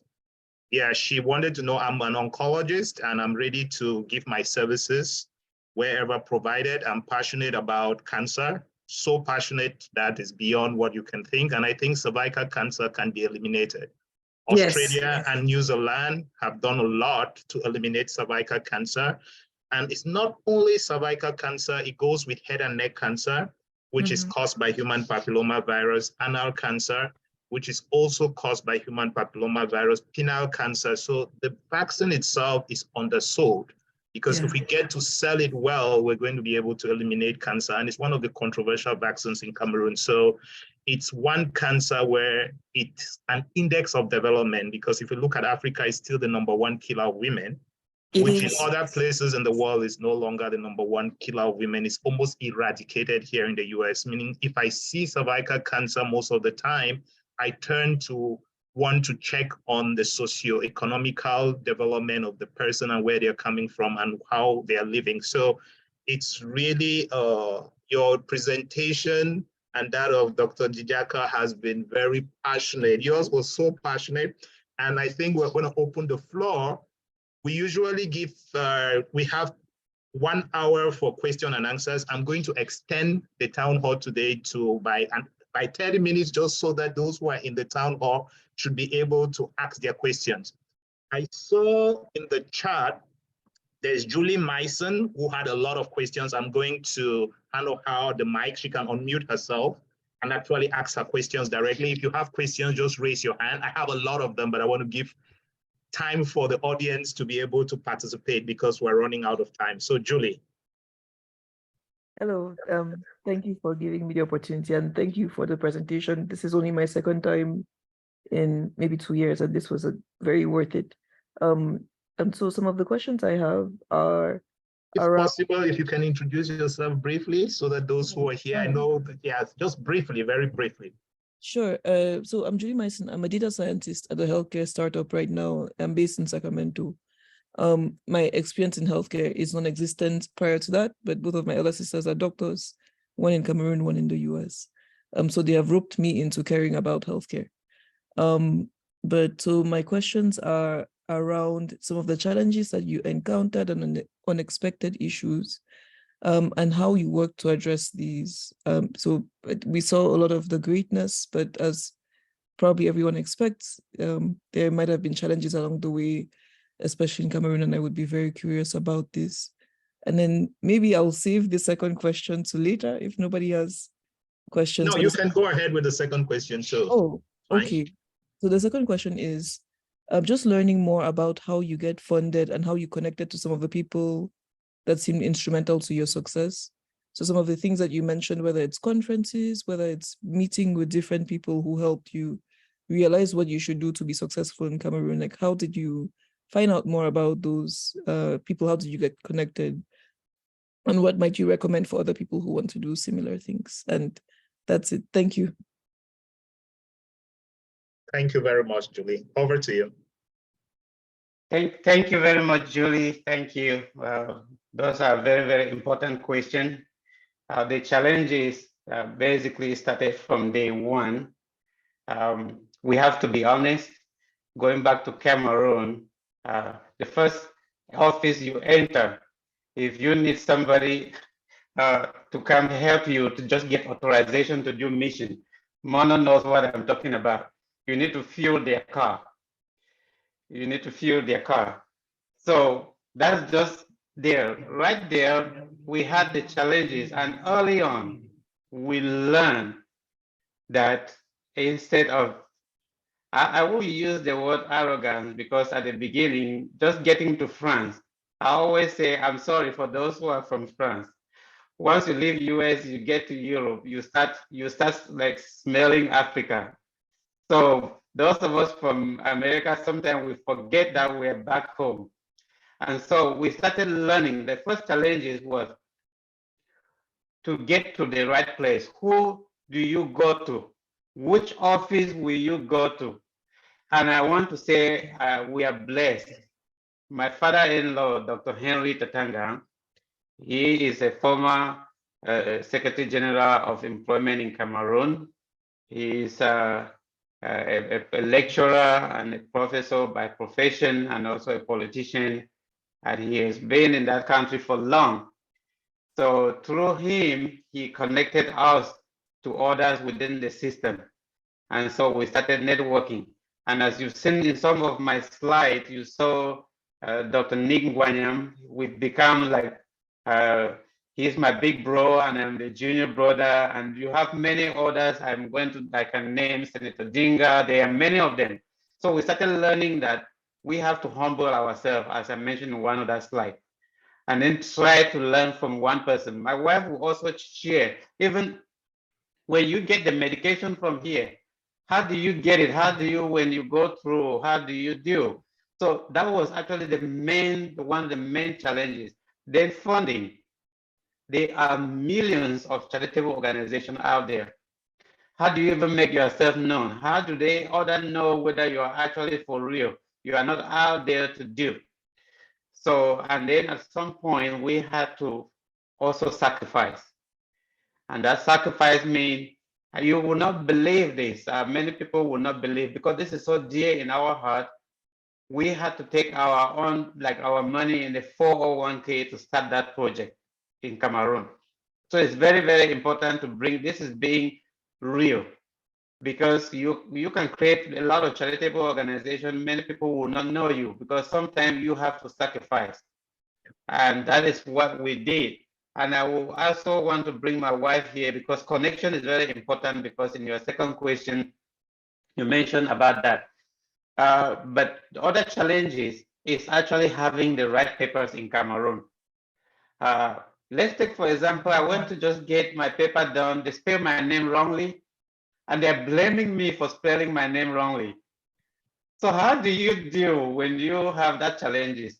So, but that is where you start working. You start looking those who are in the system that can listen to you. You start making those friends. And that's why I use Nelson Mandela's phrase there. When you are humble, instead of fighting them, you will work with them. You will find those that will love you. And of course, babe, I want my wife to talk about the connection of the cervical cancer. The connection, you might just be in a plane and you will see somebody in the plane, you get a discussion. Dr. Gavis is on here. How did she meet Dr. Gavis that we are today very strong partner? She is an ambassador. Is her excellency. How are we working with her? Dr. Alanis, how do you meet people? So maybe you might just go out for a coffee and you meet somebody. Please network. It is who you know and not who you are. I just want to end here. Yes, so he's very, very right about that. One thing about me, every time as Cameroonians, we have so many events that we always attend. Every time I go to an event, I don't really go there for the joy of the event. My eyes are always on who can I network with. That is just me. That's why even while I was on this Zoom, I was already talking to Dr. Foma indirectly. I am always looking for who I can connect with everywhere I go and everything I do. When I just went to Houston for an ExeCarit event. I had never met Her Excellency, Dr. Gabis. As soon as she went to the front and spoke, I just said, I need to connect with this lady. And I went and connected with her. So that helps you a lot with networking. When you want to do something like this, you cannot be, I used to be a very shy person, but when I think about the people in Cameroon, I put my shyness aside and I go for what I need to do, because if you say you're shy, it's going to be very difficult. I used to really be a very shy person. My husband can say it. I always told him I'm the kind of person that will help you behind the camera.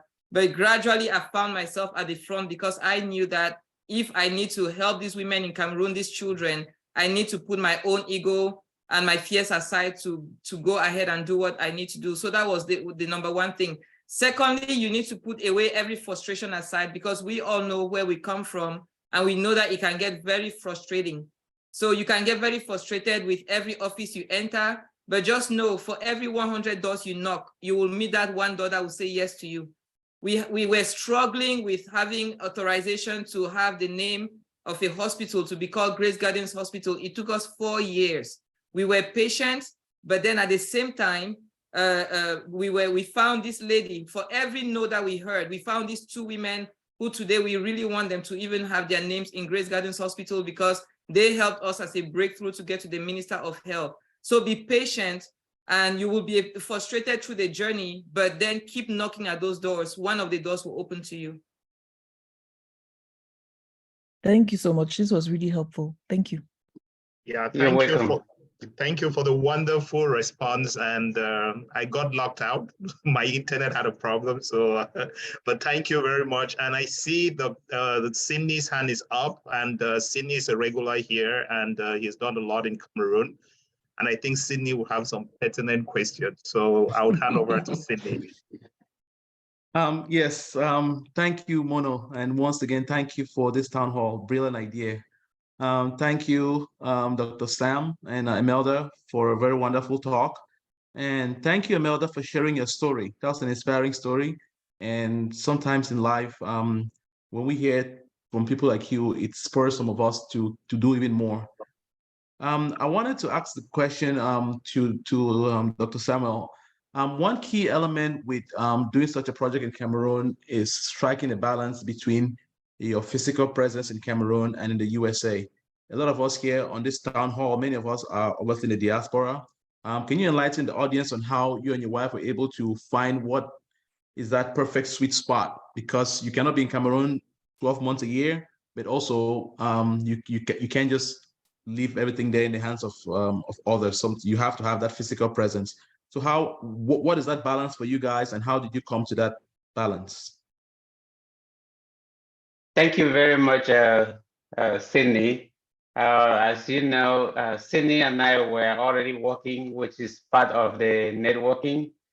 Sydney is doing a wonderful work in Buea, the clay radiology in Buea, setting up what is going to revolutionize imaging in Cameroon. And with that, we just have to work with Sydney, because if we all hold hands together, I mean, we will be able to do it. And part of the answer, which is what we have been doing, I already mentioned, the early on, it was very tough. At some point, Sydney, as you're saying, my children, my wife, they were almost fed up with me because Thanksgiving was the time Daddy is gone. Christmas time, so I had to work around my schedule at work. When I get 5 days, I am on my way to Cameroon. So at some point, the work was not going the way we wanted. I had to increase my number, my frequency of going to Cameroon. And as one key thing, you have to have somebody you trust, somebody who is also devoted, that can go above and beyond. And Mr. Ndinjiakat Uzeru, he is our Chief Operation Officer. He's in Cameroon.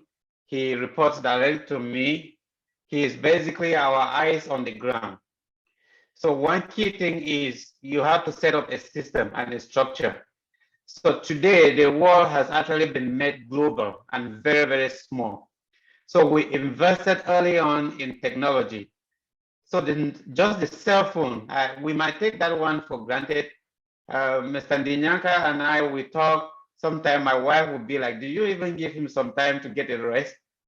So that is one part of it, Sydney. To that barrier, we had to find a way. I am either on a speaker phone talking to the workers. I'm either on Zoom. If Zoom is not working, if Skype or any is not working, he will be able to just put me on the cell phone and put it on the speaker and put it on the table for me to be able to communicate. So the daily work, during the day, I'm here in the US. At night, I am in Cameroon, sometimes because of the time difference.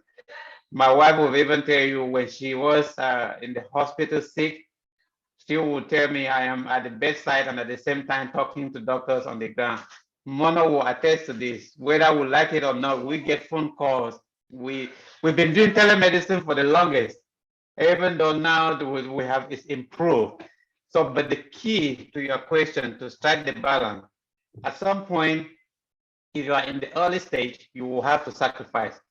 So I made multiple trips to Cameroon at some point to actually sacrifice until you now find that person you trust, that you can actually have them to be your eye on the ground. One of the huge, heavy challenges that we face back in Cameroon, which I have to bring this, is family. Many of us, if you start, I have had a patient who had a severe high blood pressure because he invested and had the brother to run the business, and the brother ran the business down. This man went into severe depression. And so how can we do it differently? That is another topic on its own. Yeah. How can we actually do it in a professional way?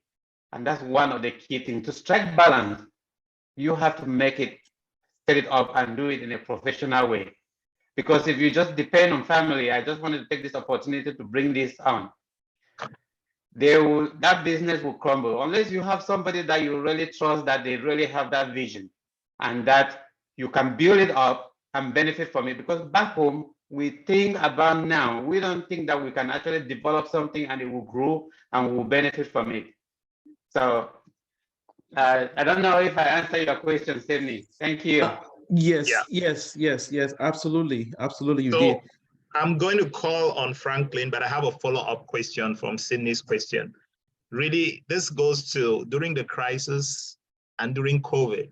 How did you do? I saw a lot of projects were done during this period from your presentation and from that of your wife, Imelda. You guys did a lot. How did you get to navigate the COVID pandemic and also navigate the present crisis, especially in the region where you're operating I know that region very well. I worked in the Northwest region, and I know exactly that's the area around where late Cardinal Tumi was. So how did you get to do all of these things during this period? So how did you navigate it without getting into any sensitive issues? So thank you very much, Mr. Chair. Before I even put anything, I want to say, if you look at history, sometimes God puts you in a particular moment and gives you a task. The first thing I want to say is that what we are doing, we're doing it because God is leading us, and we have to listen. At some point during the crisis, let's talk about the crisis. The first day they actually started launching in 2016, I was on my way to Bamenda, and with my partner that you saw on there, Mr. Bill Ketre. We didn't see any car coming. We were the only car going. And at some point, like we said, the network, I had to start calling that what is going on. And when we found out, because we do have that connection, the network, we now knew what to do and how to get to Ndop safely. Secondly, I want to say God placed us in Ndop before the crisis. And because we were already on the ground, we are working with the people like you can see in the picture. We became part of the community. So when the crisis started, we had a pause for maybe about 6 months. And then I will carry things from here, and we continue to do our telemedicine. And Mr. Ndinjiakat, as you see, he's on. We will get the things to them because they were still in the area. I will get to Bamenda and then just have the thing, whatever we have, medical supplies sent to them. So when COVID also came now, we continue to do telemedicine and sending things, but until 2019, I didn't put that slide on, I decided that I will find a way to go to Ndop.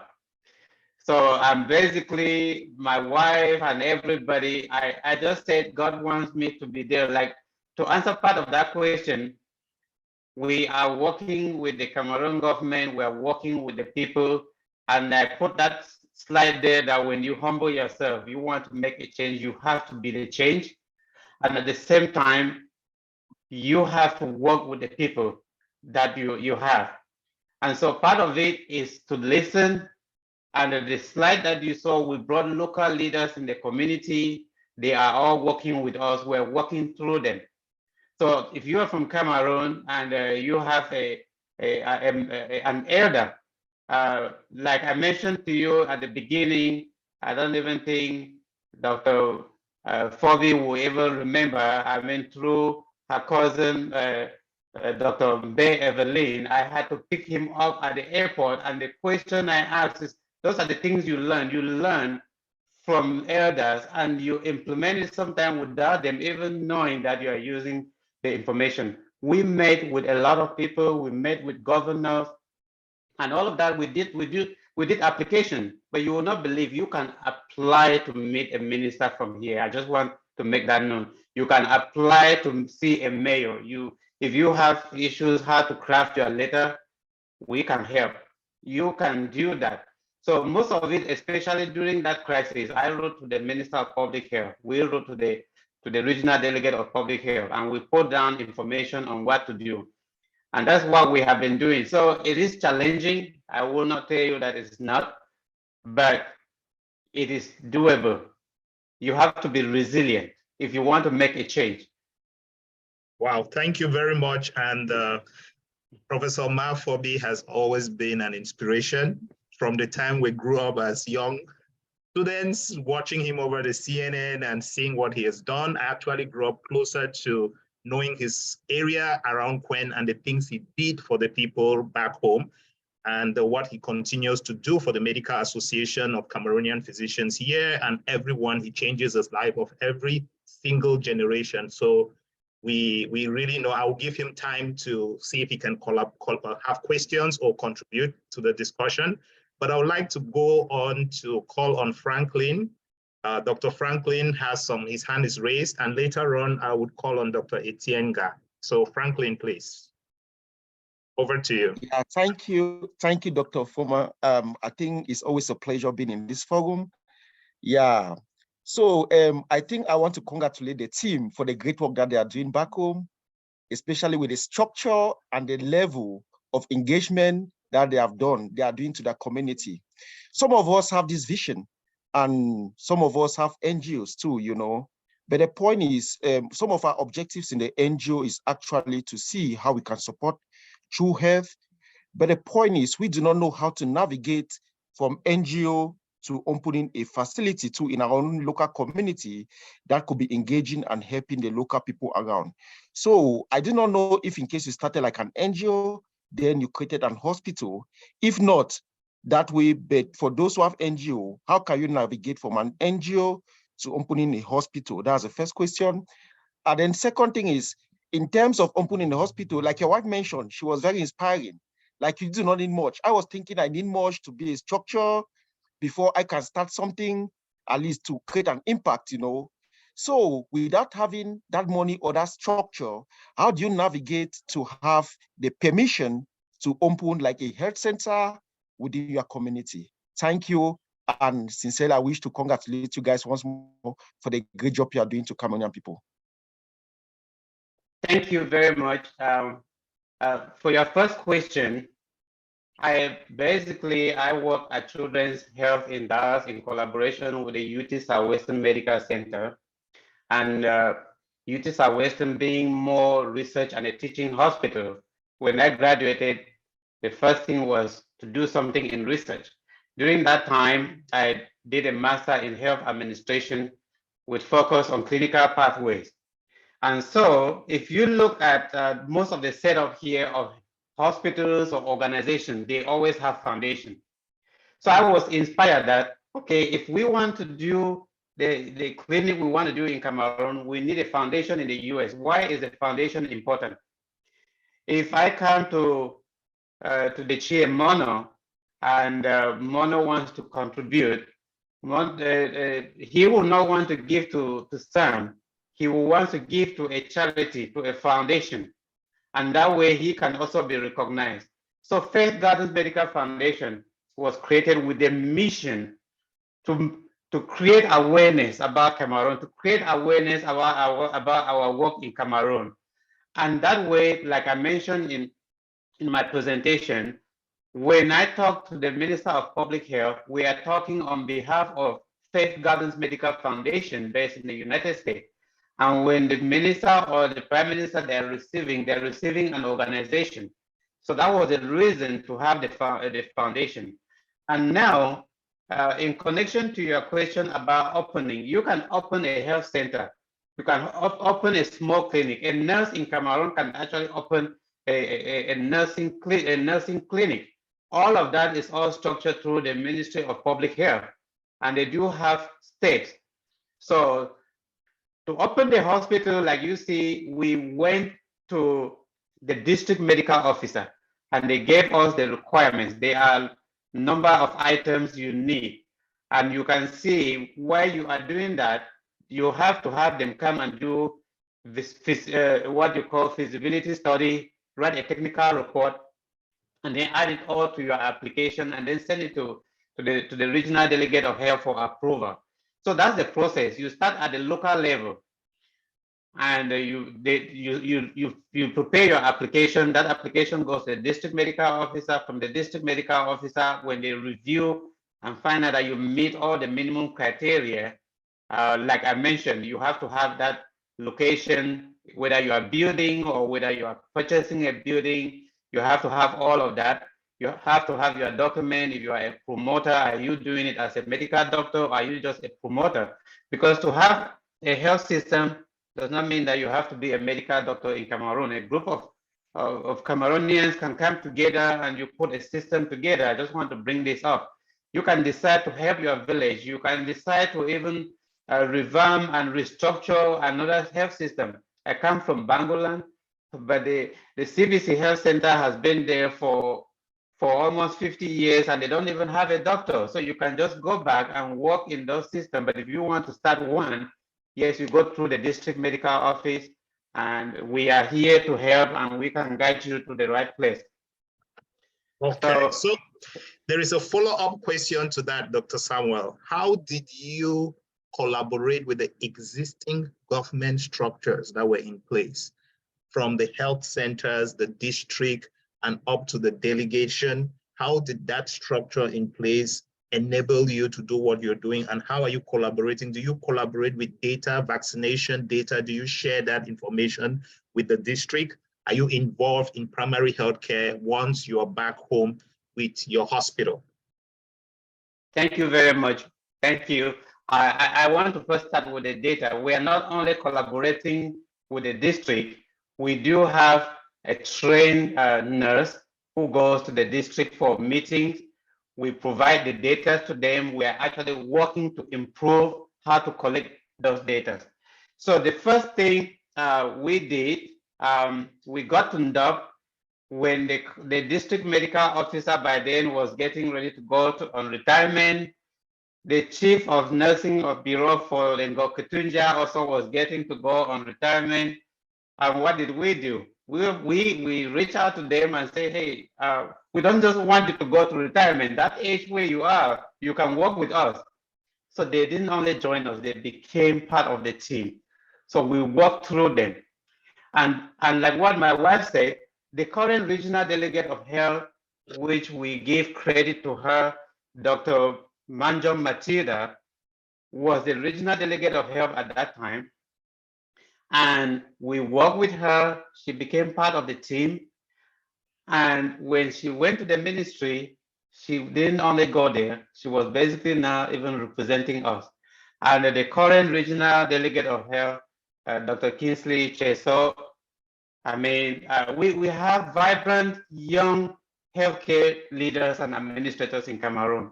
I am not talking this because I had anything with him, but just him being a professional, receiving us in his office. I can even remember us praying with him in his office. So that's the kind of connection. So if a police stop me on the road, you become my friend. If you stop me and you seize my thing, we will end up becoming friends. That's the network I mean. And we have done that. I can go on and on and on. Yeah, so I can testify that the regional delegate for the Northwest and the Southwest are very dynamic people, ready to collaborate with the diaspora, Dr. Cheso, Kingsley, and Dr. Eko. So those are people, those who are in the diaspora, you're really willing to work, willing to have equipment you want to send home. These are people you can contact and connect with and actually get things done. So I'm going to call on Etienne. I think his hand was up. Then after that, Frida.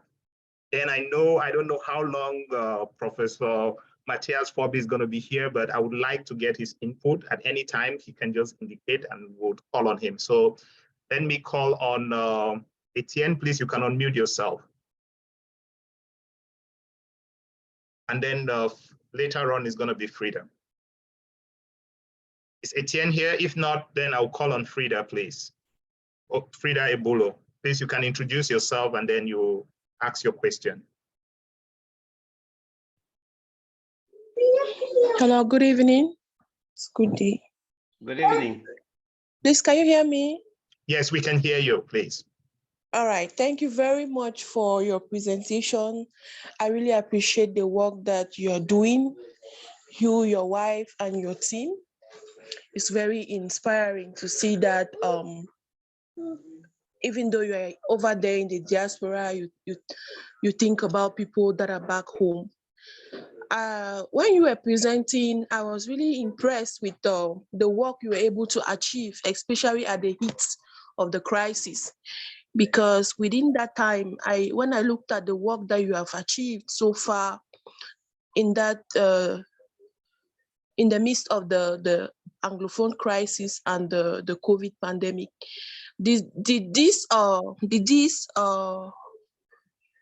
did you use it to leverage and to expand on your work, or how did you do it? I know Dr. Mono has asked you this question, but I really, because from your presentation, I saw that you started your work, you started the foundation, and it's at that point that you really, the impact was felt more. So what was the secret? That's what I really wanted to understand. Thank you, Frida. Thank you very much. When we started, I like, as I mentioned, Ebola came, and after Ebola, the crisis. I will tell you, during the crisis, we lost more than, I would say, millions of medication expired, because if you remember, there was a time where you could not even do anything. So that went on, and at some point, we even started wondering what to do. We had multiple meetings on what to do. And in 2019, based on the advice we got, as I say, we are connected, the government, everybody, it was like nothing can happen. My wife and I just believe that if God put us out there at this time, we have to do something.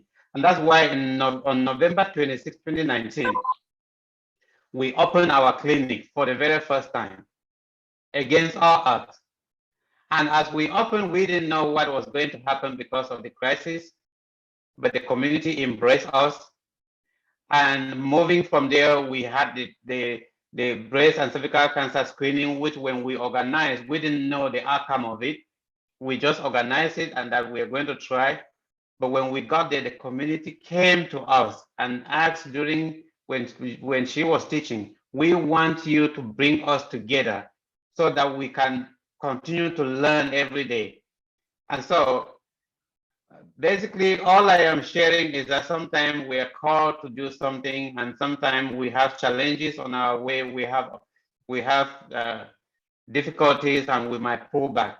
Yes, we had it, to your question, we saw a drawback. We saw what we had. Many of our partners in diaspora, many of them pulled back because of the crisis, and you cannot blame them. But we continue, and that is why the last big team that we took to Ndop was in 2017. But you can see that we continue to do virtual work on the ground, and then until 2021, that we had to go back again on the ground. Even though I went there in 2019, it was basically in and out.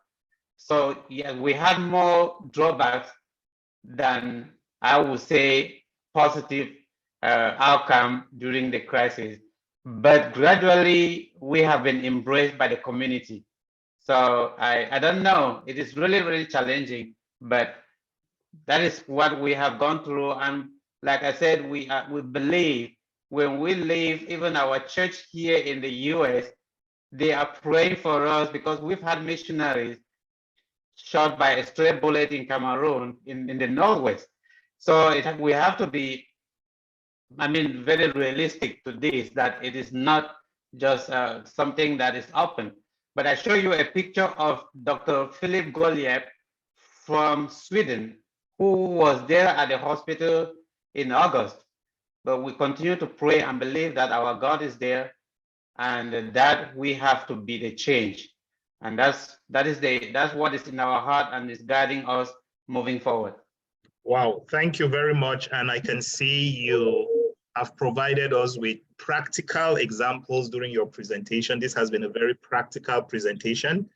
And there is something you mentioned, which is just a follow-up question, where I think I found that in your motorcycle EMS services. I found that very interesting in Africa, because we have a lot of logistic problems, even when we send ambulances back home. There are many areas these ambulances cannot go to, and there are many places that this ambulance cannot reach.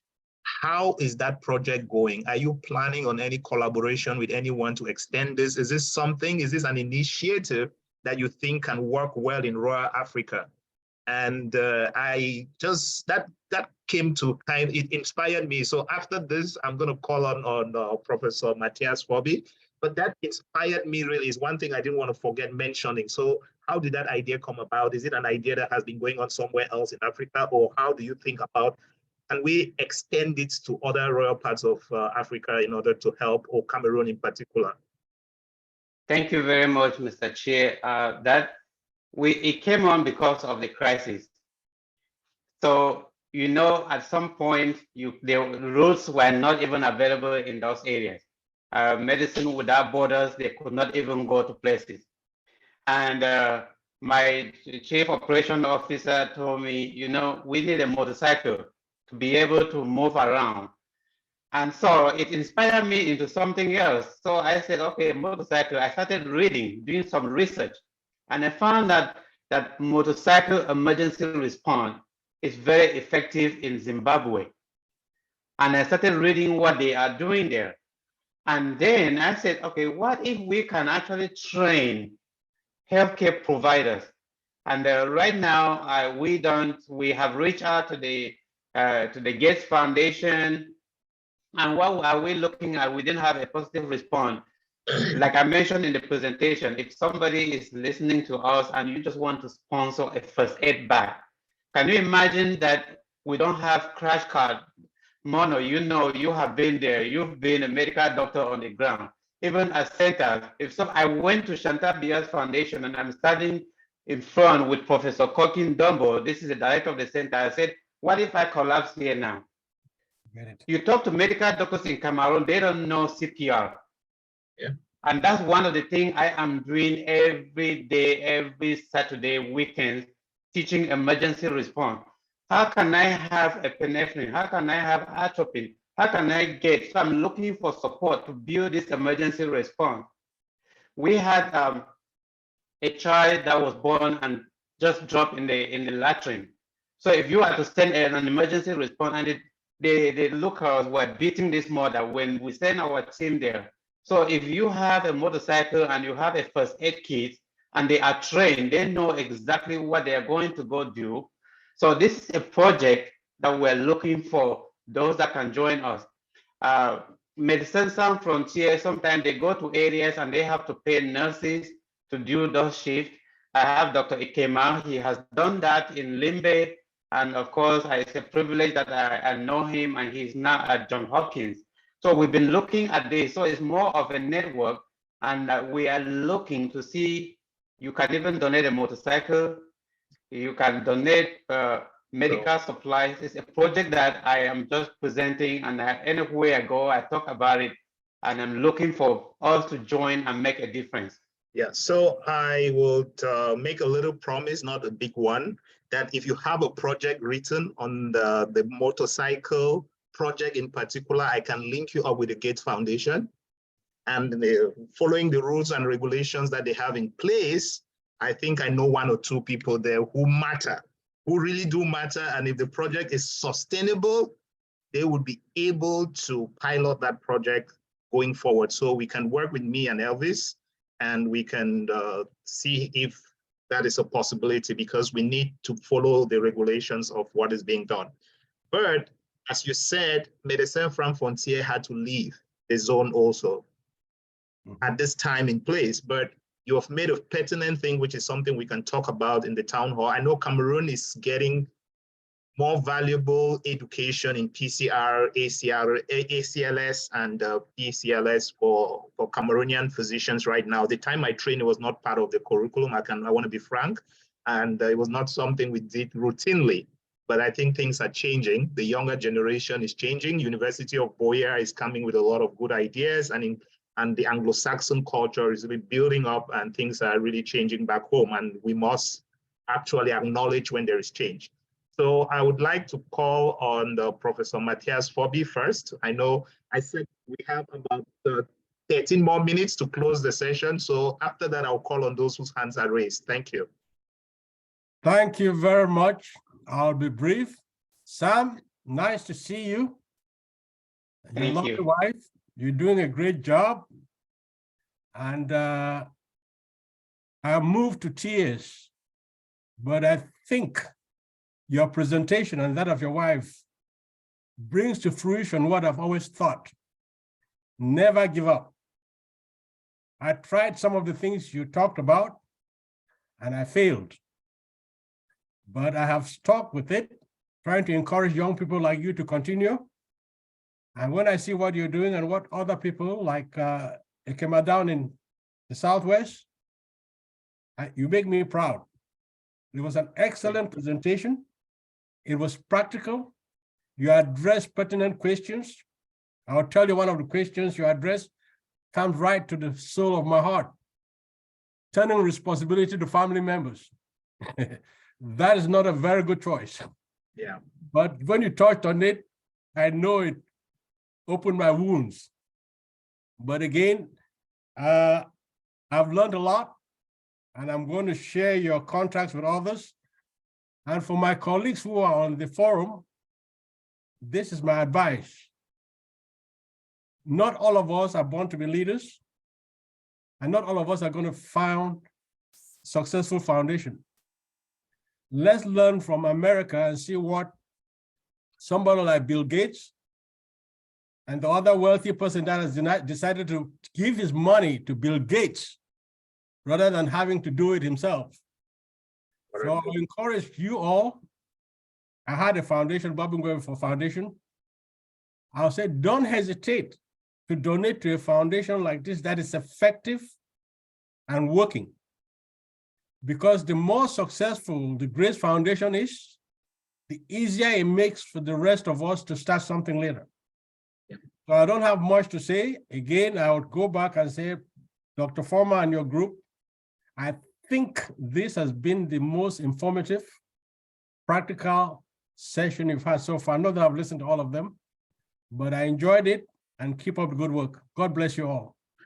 Oh, thank you, Prof. Thank you. And God bless you too. And really paying a lot of emphasis on collaboration is very important. As the town hall, we have had, the Gates Foundation has attended multiple of our sessions, and they have come up to us and they're like, we want to sponsor something. We're like, we're not doing any project in Cameroon, but we have linked them with those who have presented projects here. And I strongly believe, I'm one of those who strongly believe that I should not go replicate what someone else is already doing. I think Africa, we need to learn to collaborate. As Dr. Malfobi said, you could see Warren Buffett gives more donation to the Gates Foundation at times even than Bill Gates, because he saw something which is already working. And you have to be able to support systems that are in place, which are working without being selfish, without wanting to propagate your name. Because really that's how we learn. And I loved your session really because you're practical about certain things, how to get and how to do things. And I think you will be able to help others. We spoke before, those who want to get in contact with you and see you've already helped a lot of other people that I know from this forum who are doing other things in healthcare but facing problems in Cameroon. So it's really a pleasure having you today, and also your wife. I think her presentation was so emotional and close to me because it had to do with cancer. So each time someone talks about cancer, I get a lot emotional. I try to detach myself from that, but it's a wonderful presentation. I would call on Julie, who had Myson, I think she had asked the question before, and then also Frida's hand is still up. So Julie, you have the floor, please. Just be brief, and then Frida too. And if there are any other questions, then I will make a round through the house. A lot of people are here, may acknowledge some of them then before we close the session. So Julie, you can unmute yourself. Thank you. So my question was actually maybe going back to the bikes that are used for emergency response. And this is a just naive but quick question. How do you know where to go to? How do the bikes know exactly where to go to for to help people?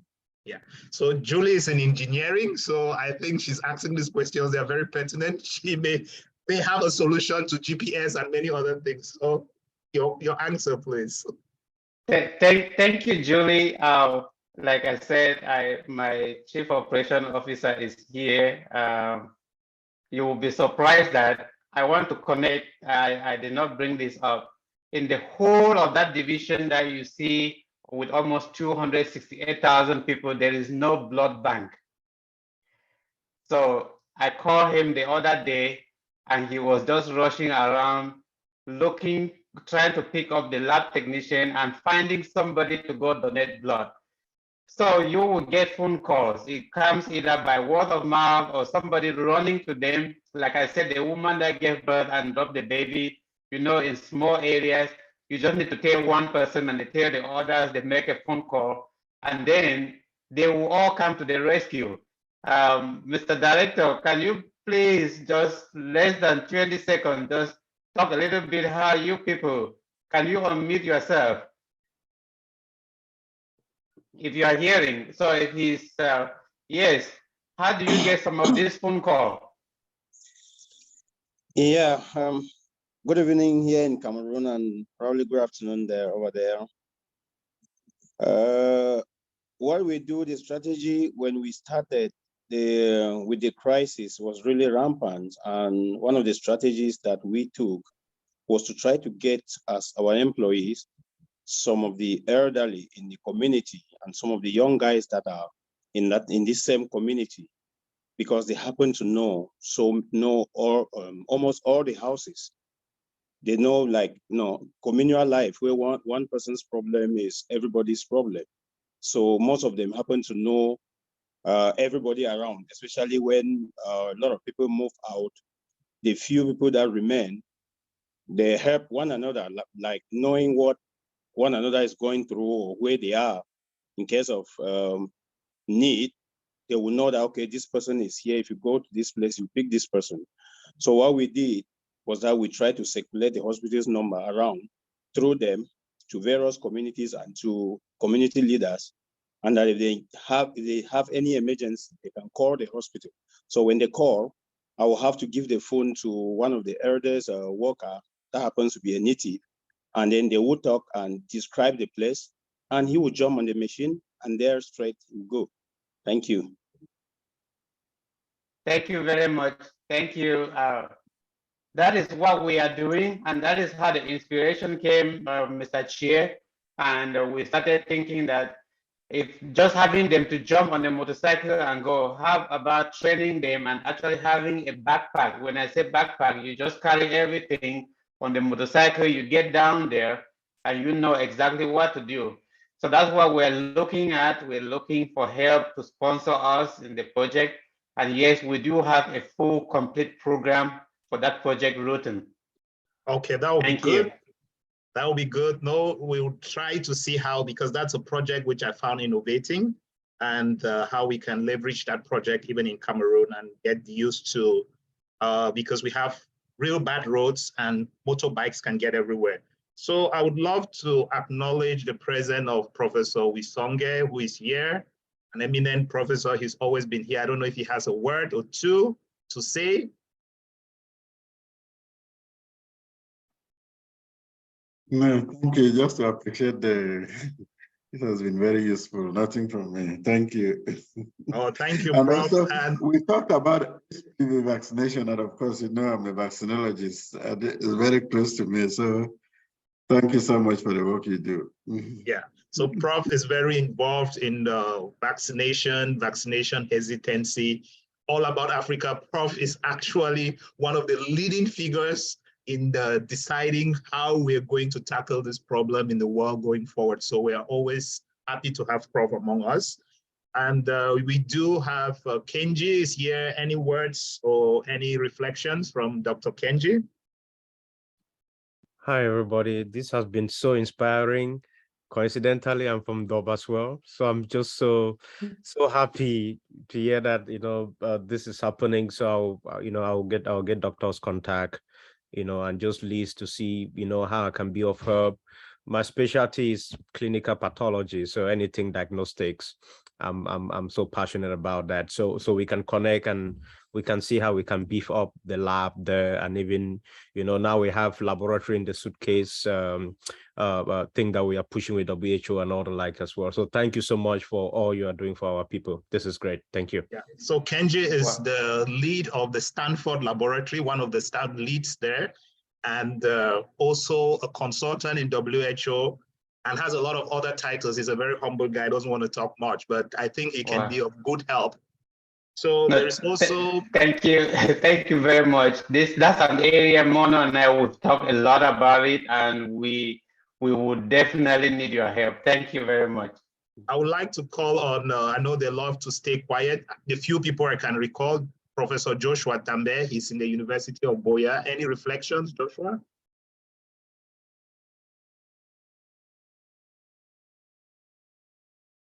If not, I'll call on Dr. Wingo. So I think we're coming close to the end of the session, and I would love to call on the last words from, yeah. Yes, Dr. Wingo, any words before we close the session? No, thank you very much, Dr. Samuel and Madam. I think Grace Gardens is one of those facilities that I've had to supervise within the framework of my activities as the regional coordinator for malaria control. And I found a very dynamic and devoted staff. It's so nice to meet the promoter himself during this session and to understand the vision around this project. So it's very edifying. And what I can say is encouragement and to really offer myself as a support in case there is need to make sure that we promote this project as much as we can. Thank you, Madam, for sharing your experience and for really pushing through with this very important initiative of raising awareness about cervical cancer and supporting the fight against it in the country. So all these efforts are very laudable, and thank you, Muno, for providing all these discussions that are really giving us better perspectives for a better tomorrow. So thank you very much and kudos. Yeah, so thank you. And I can see Julie's comment in the chat talking about GPS. I think you should link up with Julie. She's an engineer. She's a younger sister of a friend whom I'm classmates with her elder sister. She was my colleague, and also her two elder sisters are really good friends and they're physicians. So it's important. She has a lot of engineering background from MIT and has a lot that she can offer to a lot of people here. I think I'm happy to see her here. I'm happy to have engineers also join us. And last conclusion words from your wife and yourself. So I want Ms. Imelda to say something. Her presentation was really, really touching. And I feel let's get closing remarks from her and also closing remarks from you, Sam. And then we have our parking lot for 30 minutes. So you have the floor. I don't know how you want to go about it. If ladies first or gentlemen first.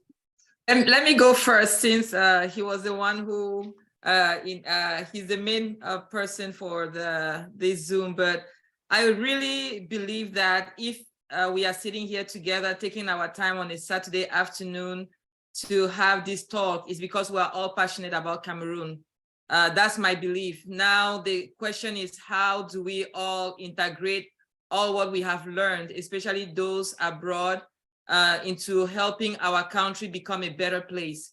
I visited with some friends in Maryland just recently, and many of them were telling me that they are not planning on going back to Cameroon because they feel like strangers in Cameroon and they feel like strangers here. And it was so shocking to me because I told them, if you actually take your time, you go on the ground and you see through the eyes of the people that you are a native of this land, you cannot say you're a stranger in this place. There's so many obstacles. It is very true. There is so many things that are going to frustrate us as we are going through the process. Even after being on the ground for more than 10 years, we are still learning every day. So my conclusion is that let's take out all of these frustrations, which we know are already present, is already there. And after we've talked about our frustrations, the next questions we need to ask ourselves is there not a need? Is there not a need? And I believe that the question is yes, there is a huge need. So as we work together, as we collaborate together, let's just keep thinking about our place and believe that we ourselves, even with the assistance of other organizations, can make our country better. I truly believe that so very much, that we are so smart as a people, and we can do so much to change the trajectory of the women there, the children there, the men, those who are sick. We can change that trajectory if we just say yes and we start. So thank you very much for giving us this opportunity. It was really, really a pleasure for me, especially to be on here for the first time. Thank you. Wow, thank you. It's our pleasure to have you here, and you were truly inspiring and a blessing for us. So Sam, take it over. Thank you, Mr. Chair. Thank you, everyone, for giving us the opportunity to be able to share with you what God has been using us. So we are just a vessel, and I believe that, as I said, when you listen, God makes us with a mission. And when, like I said, when you look through history, we sometimes wonder. I learned from this that many of us will end up saying, I almost made it, but you did not. So at the end, when you look back into history, I want to encourage us that we should not be that we almost, but there was a but to it. So as you ask me, why, how did you do it? When I look back, and when my wife, we don't tell you all the challenges, she was going to Cameroon, the struggle, I sent her that clips from a movie by Mark Wahlberg, showing that those who have almost made it, they went through, but those who make it, they go through obstacles, they go through the storms, but they keep moving. And at the end, you will make it. But you cannot make it alone. And that is why today in this town hall, I think at this time, the Mono is tired of me because I said the town hall is not for them, but we have to appreciate what they have done. They have sacrificed to be able to give us a voice. And I believe that it is that beginning of change. I have been in other conferences, and we still talk about, we don't know what A is doing and we don't know what B is doing. And of course, coming together, we're enlightened. And today I'm encouraged. And I want to thank you for attending. I want to thank you for your patience. I want to thank you for all those encouraging words. And Mr. Chair and your team, on behalf of Grace Gardens Hospital in Dub and on behalf of Faith Gardens Medical Foundation, I want to thank you and thank you for giving us this opportunity. May God continue to lead and to give you the wisdom and understanding as you lead, and that we are going to make our country and many other places really a special place. God bless you and thank you. Yeah, God bless you, and God bless Grace Garden for all what you're doing. And we're going to come to an end. Others should know we've been doing this for 3 years, and every day it's getting more exciting. As you see, Professor Malfobi said this has been his best session. It's practical. Every day we've had the Minister of Public Health here twice. We've had different delegates come over here. And please stay tuned. If you have more questions, we're going to be in the parking lot. We'll stop recording. For those who want to ask questions that are more politically sensitive, you can do that. And we'll stop sharing on Facebook, but it's always the parking lot where we can reflect and talk about other things. So the parking lot will be for 30 minutes. If you're busy and you have other commitments, even if you're presenting, you can always leave, so that we know that this is real sacrifice for everyone. So we're going to end the session, and thank you everyone for being with us and for your time.